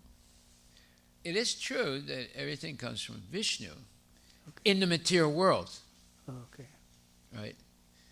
Because there's Narayana. From Narayana comes the we'll discuss this in depth tomorrow. Comes the second Chaturvyuha, which are all Vishnu forms or Narayana forms, and then from the second Chaturvyuha that comes from Narayana. The first Chaturvyuha comes from Balaram, and Balaram comes from Krishna, right? And the second Chaturvyuha is the source of the Vishnu incarnations in the material world. And the Vishnu incarnations look exactly like Narayana, right? Four-armed. All right, so we'll discuss that more in depth tomorrow. Okay, Bharat. So the Sri Vaishnavas, they have it wrong. But, we don't want to argue with them. They want to... See, you don't have to argue with people who have something wrong. You know why? Because they're going to make many mistakes. Look what's happening in South India. The Christians, what are they doing? They are making many, many Christians. All those people that are becoming Christians, they were all either Shaivites or Vaishnavas. You see, because they have something wrong. The Vaishnavas and the Shaivites, they don't have the whole picture. Therefore, they're not able. And what do the Christians do? They specifically put the finger on what they have wrong, and they're able to convince people to convert easily. So you don't have to argue with them. They're already losing. Okay. Yes. Wait a minute. No, wait a minute. Give her the microphone. This is the equal opportunity microphone. Go ahead. You can reach over to the ladies. Hare Krishna Maharaj. So we talked about SB 32632, and the purpose is when egoism and ignorance is agitated by the sex energy of the Supreme Personality of Godhead, Yes. the subtle element sound is manifested. I didn't understand, Prabhu, the first part, when egoism and ignorance is agitated by the sex energy of the Supreme Personality of Godhead. Okay, all energies come from Krishna. He's the source of all energy. Now, there's different types of energies, right? There's Krishna's internal energy, which is Sat Chit Ananda, eternity, bliss, and knowledge. There's Krishna's external energy, which is matter, right? Matter. And then there is Krishna's marginal energy, which is us, the living entities. So he has three major energies. Now, of these three major energies, there are sub-categories also. Right? So when it talks about egoism, say that again, what you said. Egoism in...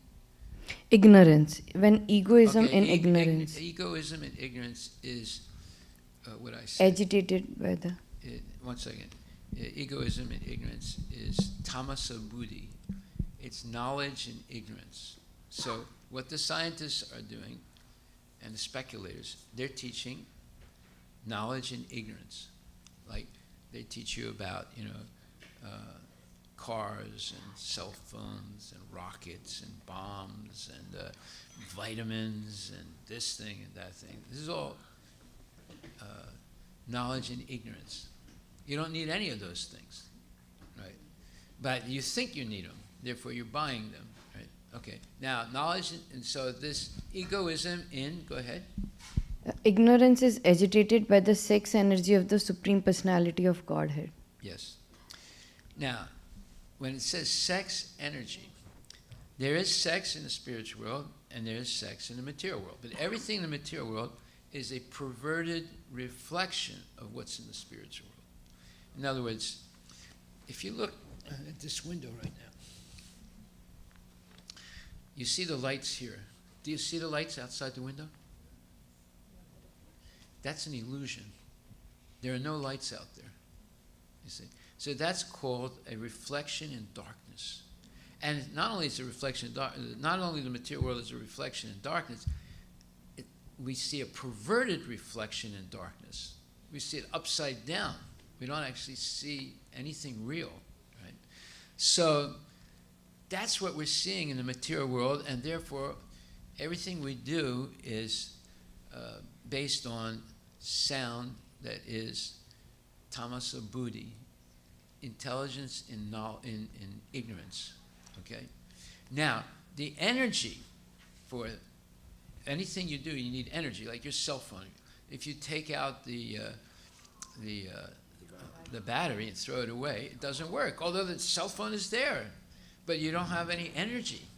You see, and in your body you have energy also. When your energy is waning, you get sick and you die, right?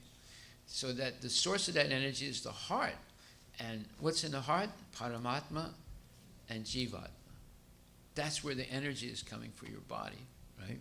It's not the oxygen or the blood or this or that. It's Krishna, it's Paramatma, and your Jiva. Okay, so the sex energy in the material world is different than the sex energy in the spiritual world. In the spiritual world, there's no need to have sex because everyone's eternal, right? In the material world, you have to engage in that in order to have a child. So what does it mean, sex in the spiritual world? There's a pure energy of love and devotion for Krishna that has nothing to do with what I call plumbing. You know, plumbing means, you have veins and you have genitals and this thing and that thing. You don't need any of that plumbing in the spiritual world because you have an eternal body. But it's the way you look at someone, it's movements of the eyes, movements of the body, certain words, beautiful singing and dancing. All these things put the gopis and the gopas and Krishna in ecstasy. Whereas you need plumbing in the material world to feel a few minutes of what's called ecstasy. But it's very, very low class and has nothing to do with the sexology of the spiritual world. All right? So don't mix the two up. There, what you're reading there is only what's happening in the material world. Okay, now, I mean, we can discuss this some more, but I just gave you the kernel of truth about the difference between the sexology in the spiritual world and that in the material world. And they're two different things, although the same word is used. Okay. So you still have a question? Hare Krishna Guru Maharaj, I have just a comment that $52 which Prabhuji calculated, it's just the running cost, perhaps because the fuel cell has to be created with anode and cations and all, and they're trying to find out catalysts, iridium, if that can produce, and it's only 60% efficient. So the cost has to be more. It is very expensive and it's very unsafe. It results in explosion, as Prabhu mentioned. That's why they don't do it. So somebody did it. Otherwise, you wouldn't have H2O, right? So you have to ask these questions. Where did all that H2O come from? And how did it connect? Where they don't even try and do it. And they're scientists, right? And they have a drought in California, have the drought in the Midwest. Why don't they just make the H2O? It's too dangerous. You see, there are many things that are impossible to do. They don't talk about all those things. I have actually a list of all these things that are impossible. You have to understand. Otherwise, you're going to waste your time and money trying to do things that are impossible. Right? And that's exactly what the scientists and philosophers are doing today. They're trying to achieve goals that are impossible to achieve. You have a question? Yeah. Hare Krishna Maharaj. Today in your lecture, you were talking about Virata Rupa. Yeah. You said it was the source of all the water in the material world. Yes. And you said it was the body of Krishna. Well, it's a material body of Krishna, not a spiritual body. because the Virat Rupa is temporary. It's not eternal. It's just present in the material world. Go ahead. Is that why? So it's like water is blue. So is that why Krishna? No, is blue. No, don't talk about the color of water, because sometimes it's blue, sometimes it's gray, sometimes it's white. You know, that has nothing to do with the Virat Rupa. Okay, now I answered your question. Yeah. Any other questions? Over there, you give him the microphone. Go ahead. Yes. Hare Krishna Maharaj. Hare Krishna. Can you explain what a communist country is? Yeah, communism. Okay, there's pure communism and deviation, the deviant form of it. So the Soviet Union was a deviant form of communism. It was not pure communism. Karl Marx, if you read his Das Kapital, he said that there would be an interim period once that the communists became prominent and took over a country, as they did with the Russian Empire. They took it over. And there would be a transitional period where there would be conventional rulers of the country and transitioning over to pure communism. Pure communism means one person or a group of people are not the proprietor. The pure communism is all the people are the proprietor, right? That never happened in the Soviet Union. They never finished the transition, right?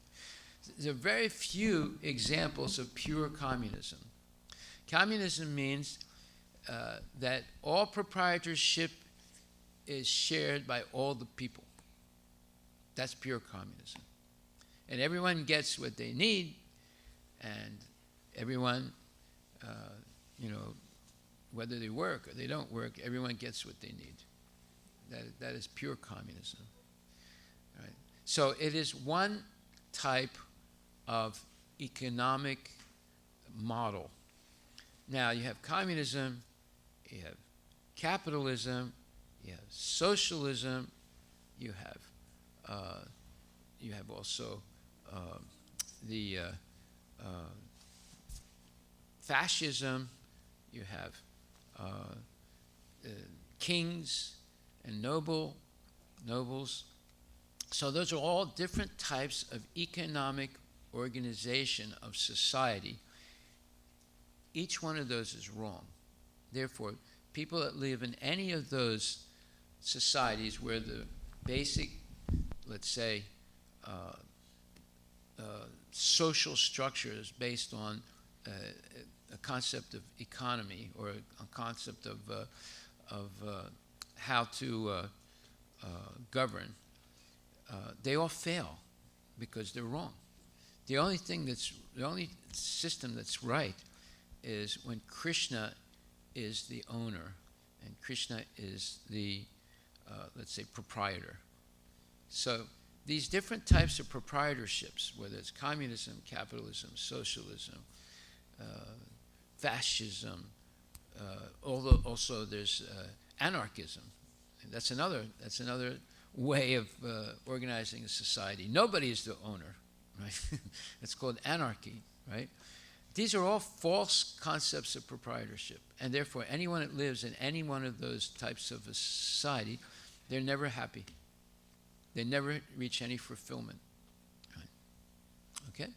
So you can understand now, you write this down. There's communism, there's socialism, there's capitalism, there is dictatorship, there is anarchy, there is fascism. These are all different types of proprietorship. And then you have the mixtures of them. Like the United States now is not a pure capitalistic country. It's mixed with socialism now. And then and then Russia is not really a communist country, but it's communism. Russia and China are both communism mixed with dictator. Well, it's communism mixed with capitalism.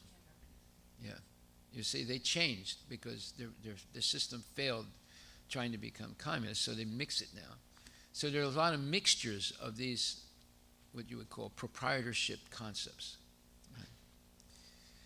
But the only one that actually works is Krishna consciousness, because Krishna is the proprietor. Right? Okay?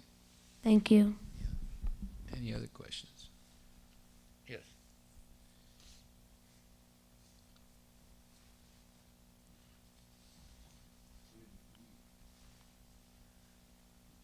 So just an extension to that is, why is that?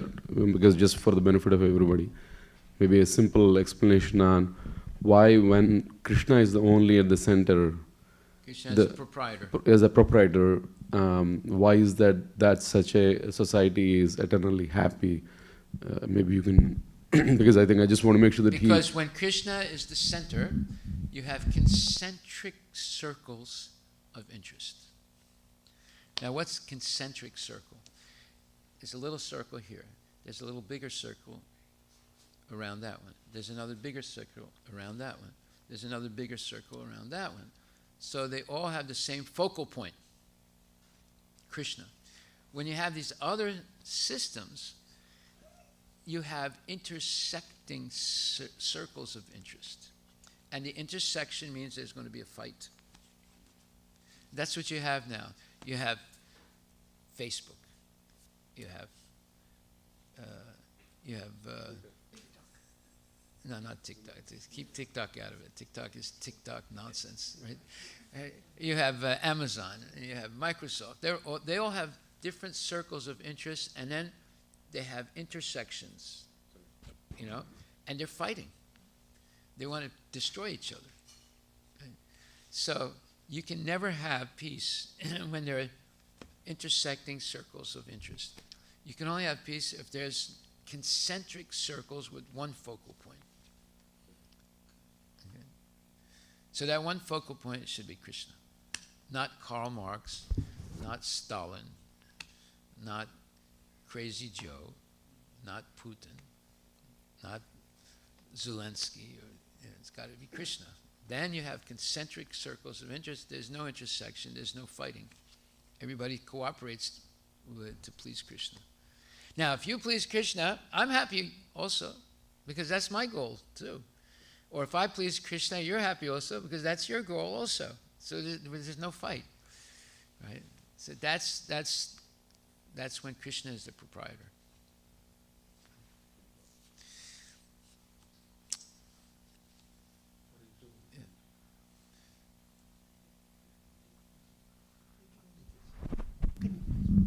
Yeah, you're using the ladies' microphone. That's like accidentally going to the ladies' bathroom. You have to have the men's microphone. Sorry, Maharaj. Harish Ramaraj. So, are there any? Could you please let me know if what are the basic principles of Vedic civilization? Like they say there are basic principles for democracy, so like that. No, it's not democracy. What they do is called demon crazy. You look at the politics in America. Yeah, but theoretically it's written like... it's not a democracy, it's representative democracy. Democracy means that people vote for everything. That's not the system in America. The people vote people to become senators and members of the House of Representatives. They make the decisions for the people. Real democracy is the people make the decisions. Their vote is the final vote. That's not the system. You're voting people to make decisions for you. That's not direct democracy. That's representative democracy. It's a good thing you come to class. You learn all these things. How would you learn all this? You'd have to look it up on Wikipedia. That's if you did that, right? You wouldn't be able to know all these things. This is not a pure democracy in America. It's a representative democracy. And what's happening is, look up Lavoisier. He was a French philosopher, Lavoisier. He said, when the people figure out that they can vote in their self-interest, that's the end of democracy. Because they're voting, right? People are voting. When you figure out that you can vote only for those people who are nonsense and who promise you more. So if the Democrats say, look, you vote for us, you won't have to work anymore. We'll give you every month a minimum salary. And the Republicans say, you have to work, we're not giving you anything free. Who would you vote for? You tell me. Yeah. So what do the politicians do today? They all make promises to the people of what they're going to give them free. And whoever gives more free, that's the person they vote for. Example is Delhi in India. Even Hyderabad, it started in Tamil Nadu, then Hyderabad, Delhi, free electricity, free water. Yeah, well, see, Lavoisier, he said, and this was like 200 years ago, right? Did you find it? What's the spelling, Maharaj? Lavoisier or something like that. He said, probably, yeah. Maybe I got his name wrong. Let's see. Anyway, what he said was, this was, when America just started. You got it?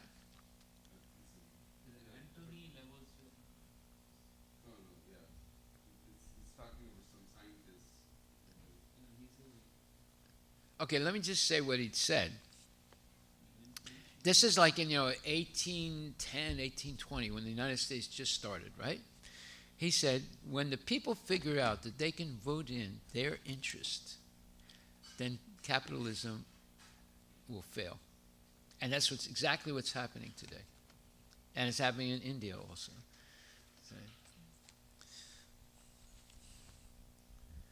Okay, any other questions? Does that answer your question? No, my question was, what are the basic principles of Vedic civilization? That Krishna is the Supreme Personality of Godhead. He is the Supreme, he is Bhaktaram Yagitabasam, Sarvaloka Maheshwaram, Sridam Sarvabhutesu, Gyatfamam Santim Richati. 5th chapter, 29th verse. Krishna is Bhakta. He's the ultimate beneficiary of all sacrifices.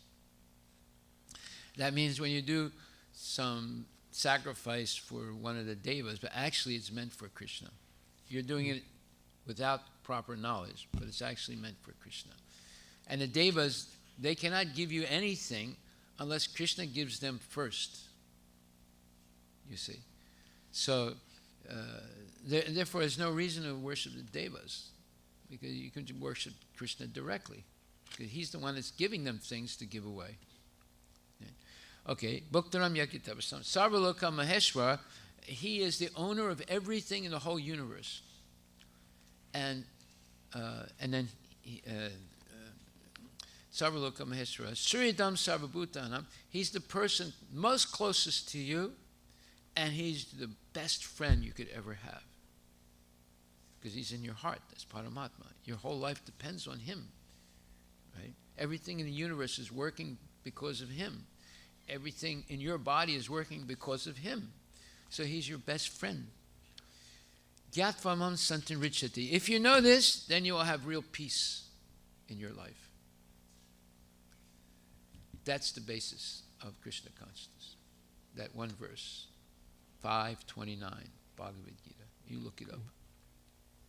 Thank you, Maharaj. Prabhuji, I have a comment which I learned from this class today. You talked about concentric You only learned one thing from the class? I mean, I'm surprised because that's good. Mostly people learn nothing.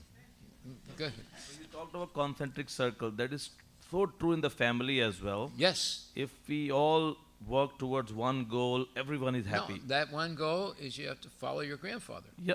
And now what's happening is brother is separate. So all clashes come and people try to protect each other. Now take that same principle and put it on India. Yeah. All of India. And you see it's one gigantic kitchery. Everybody's fighting. Yeah, yeah. Right. When we see to our family ourselves and we look in the nuclear family, we are all happy in the small circle of 5 people. When you had less money and less education. when you get more money and more education, everybody starts fighting. So you should ask the question, why is this happening? Brother and brother start fighting. Whereas when Pitaji was there, everybody was, you weren't so rich, but you were all united. It reminds me, we had 1/100th of a fraction of a money, but we were like 100 times happier than today. Not only happier, you all lived together. Yep. Right? You all live together. And you all work together, and when everybody works together, you get rich. Right? But, one brother is here, other brother is there, one sister's over here. You're all divided all over the world, and you're all struggling, right? But when you're all together, India was a rich country. Why was it so rich? Because there was concentric circles of interest. That's why you got invaded by the Muslims and the Mughals and this one, and then finally the British, the worst of all. They're trying to ruin you because you were too happy and you're too peaceful and too rich. Haribol. Hare Krishna Maharaj. Yeah. I was in one counseling session with a child, and You were in what? in a counseling session with a counselor. Counseling. You were with a demon. Okay, go ahead. So, and she's a Japanese counselor, and she said, look, a white American family has 3 circles: child, husband, wife. However, Asian family has concentric circle: child in the middle, then the mother, and then the father. Yeah, that's very wise. A- She's not a and- demon. And she said that this is the problem, because children should be in that simple Children circle, should be the goal. individual. Protect the children. No, she was saying they should be individual. The circles should not be concentric. They should be individual, like American. Oh, wait. I got it wrong. She's a demon. Oh, my God. And that flared up actually my child, because the child immediately figured out that, oh my God, my mother is scuffling me. I tried to explain that there is Krishna in the center, and then the mother, and then father who is Krishna, and then the community. But it was like, the way she drew the circles, the counselor, it was like 4 Now weeks. you know how to recognize a demon. They don't know how to draw the circles correctly. Yes. Yes, Hare Krishna.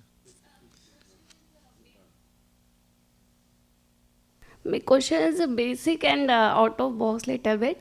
Is every time my son says richa, so sometime I hate. So if we say every time means chanting, why we do chanting? I want to know what's the benefit and how much cup need to fill for the chanting, or at the end it will be counted, or it's emotions of hurt, is everything okay, or we need to do how much of the chanting, what's the benefits? That's it. Thank you. Okay. So, it's a very simple answer. When you love someone, and you talk about them all the time. Oh, my husband is such a good man. He's very kind. And you talk about him all the time, don't you? When you love somebody.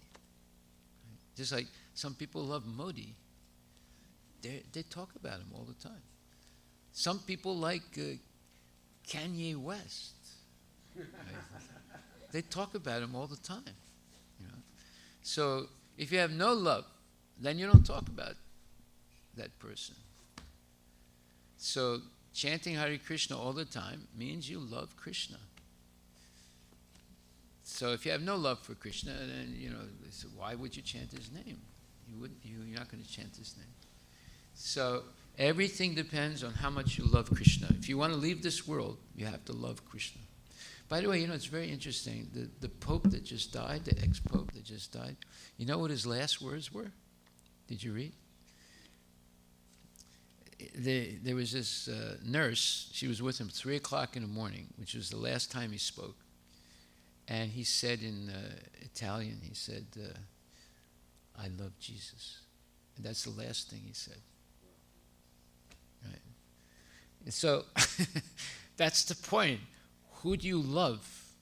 If you love Krishna, then you'll always chant Hare Krishna. If you don't love Krishna, then you'll never chant Hare Krishna. So it all depends if you have love or not. Now, if you love, if you love Putin, then you'll always talk about Putin, right? If you love your husband, then you'll always talk about your husband. If you don't like your husband, you'll talk about him, but all nasty things, right? So therefore, if you love Krishna, then you always chant Hare Krishna, and you'll be very happy. You'll come to class to learn about Krishna's qualities. Then you have a lot to talk about. He has an infinite number of qualities. We were studying that, right?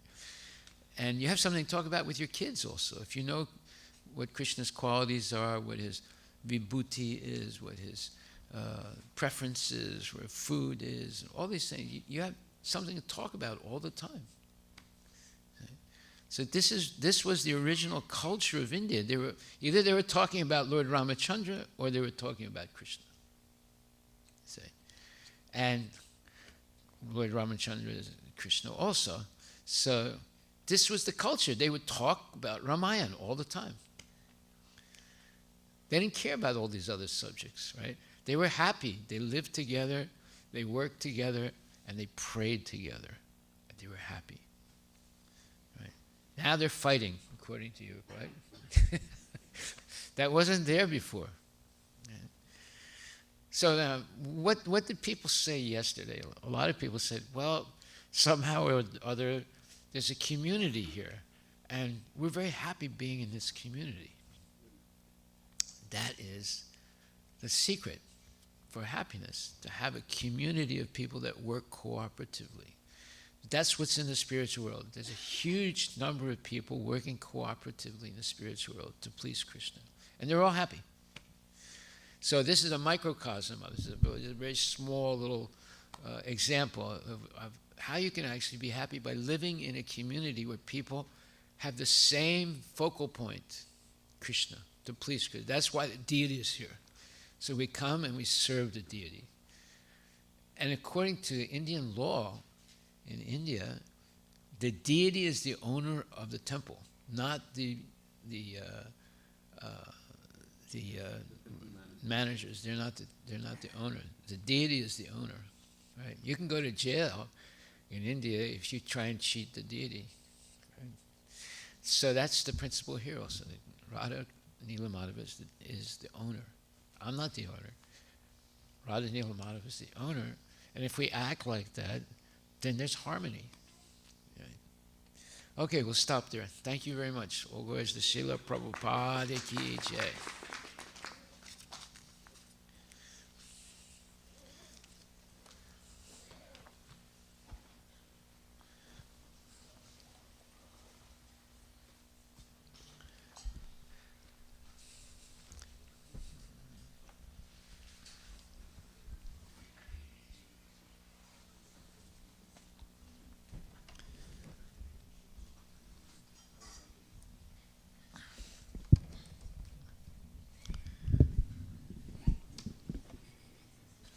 Is going to sing?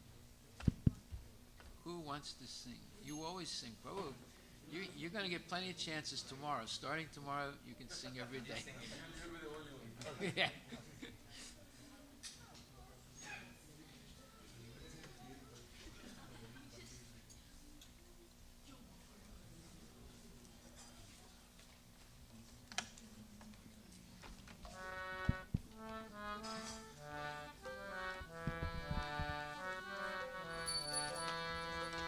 Shri Guru Charana Padma Kevala Bhakati Sadma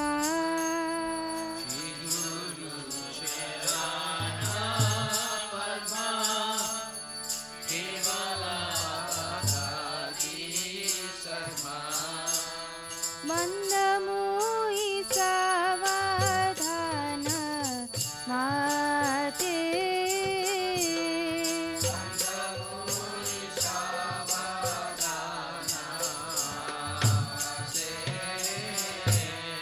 Jahara Prasade Bhai Ibhava Tori Ajay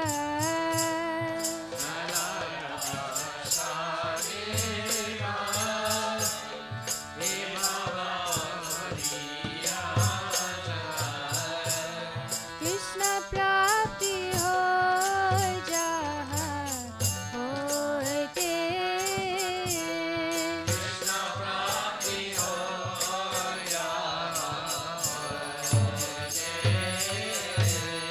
गुरुमुख पद्मा वाक्या चिते Korea क्या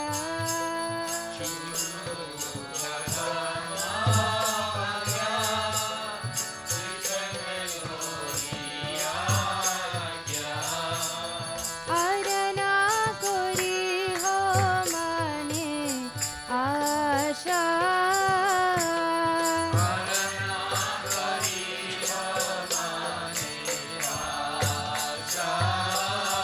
अरना कोरी हो माने आशा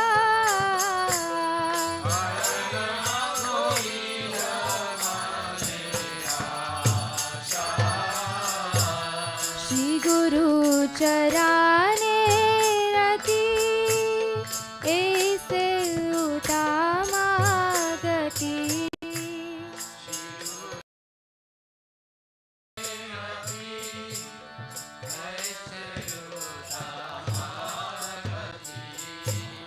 जय प्रसाद पूरे सर्वा आशा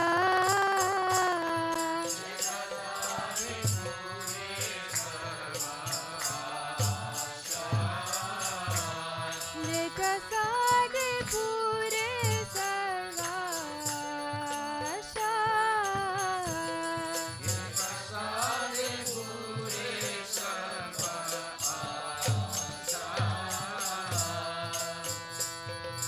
चक्षुदान दिलो जय जन्मे जन्मे प्रभु से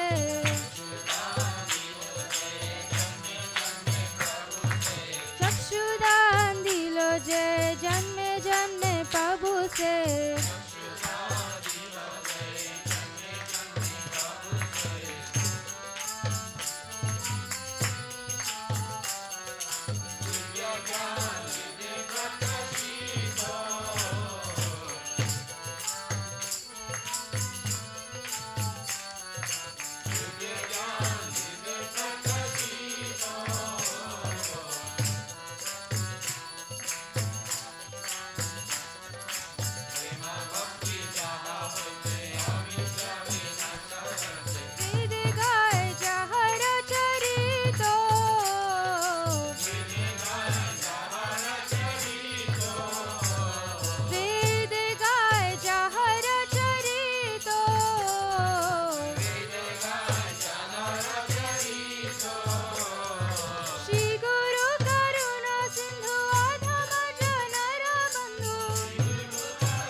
सरस्वती देवे गौरवाणी प्रचारिणे निर्विशेष शून्यवादी पाश्चात्यादिशतारिणे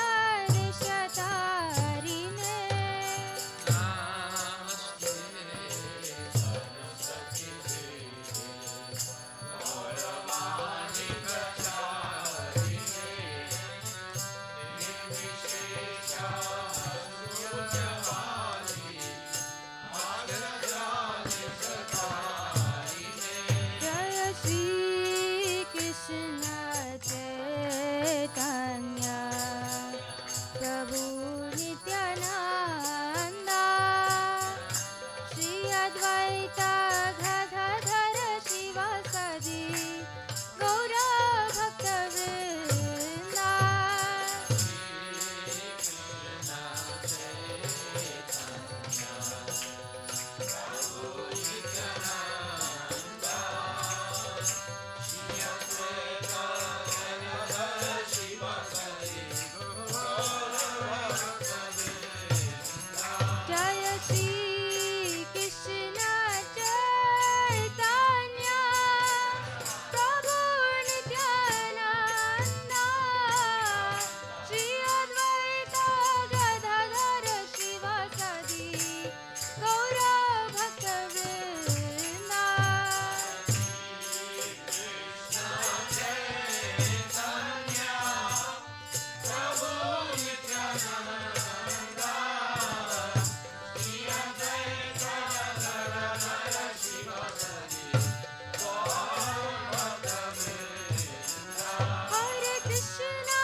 Vishnupad, Paramahansa Pararajagachasta Tarasatara Sheshi Shimad, His Divine Grace.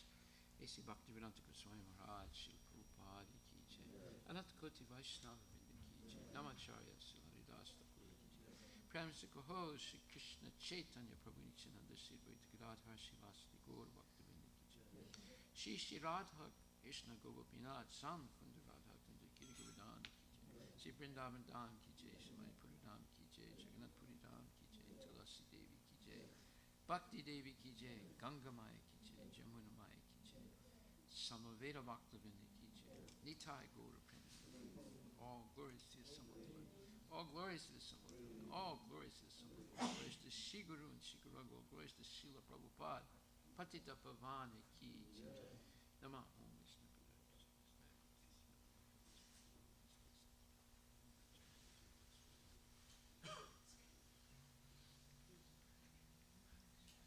The lotus feet of our spiritual master are the only way by which we can attain the pure devotional service. I bow down to his lotus feet with great awe and reverence. By his grace, one can cross the ocean of material suffering and obtain the mercy of Krishna. My only wish is to have my conscience purified by the words emanating from his lotus mouth. Attachment to his lotus feet is a perfection that fulfills all desires. He opens my darkened eyes and fills my heart with transcendental knowledge. He is my Lord, birth after birth. From him, ecstatic prema emanates. By him, ignorance is destroyed. The Vedic scriptures sing of his character. Our spiritual master is the ocean of mercy, friend of the poor, and oh Master, be merciful unto us. Give us the shade of your lotus feet. Your fame is spread throughout all the three worlds. We take shelter of your lotus feet. Srila Prabhupada Ki Jai.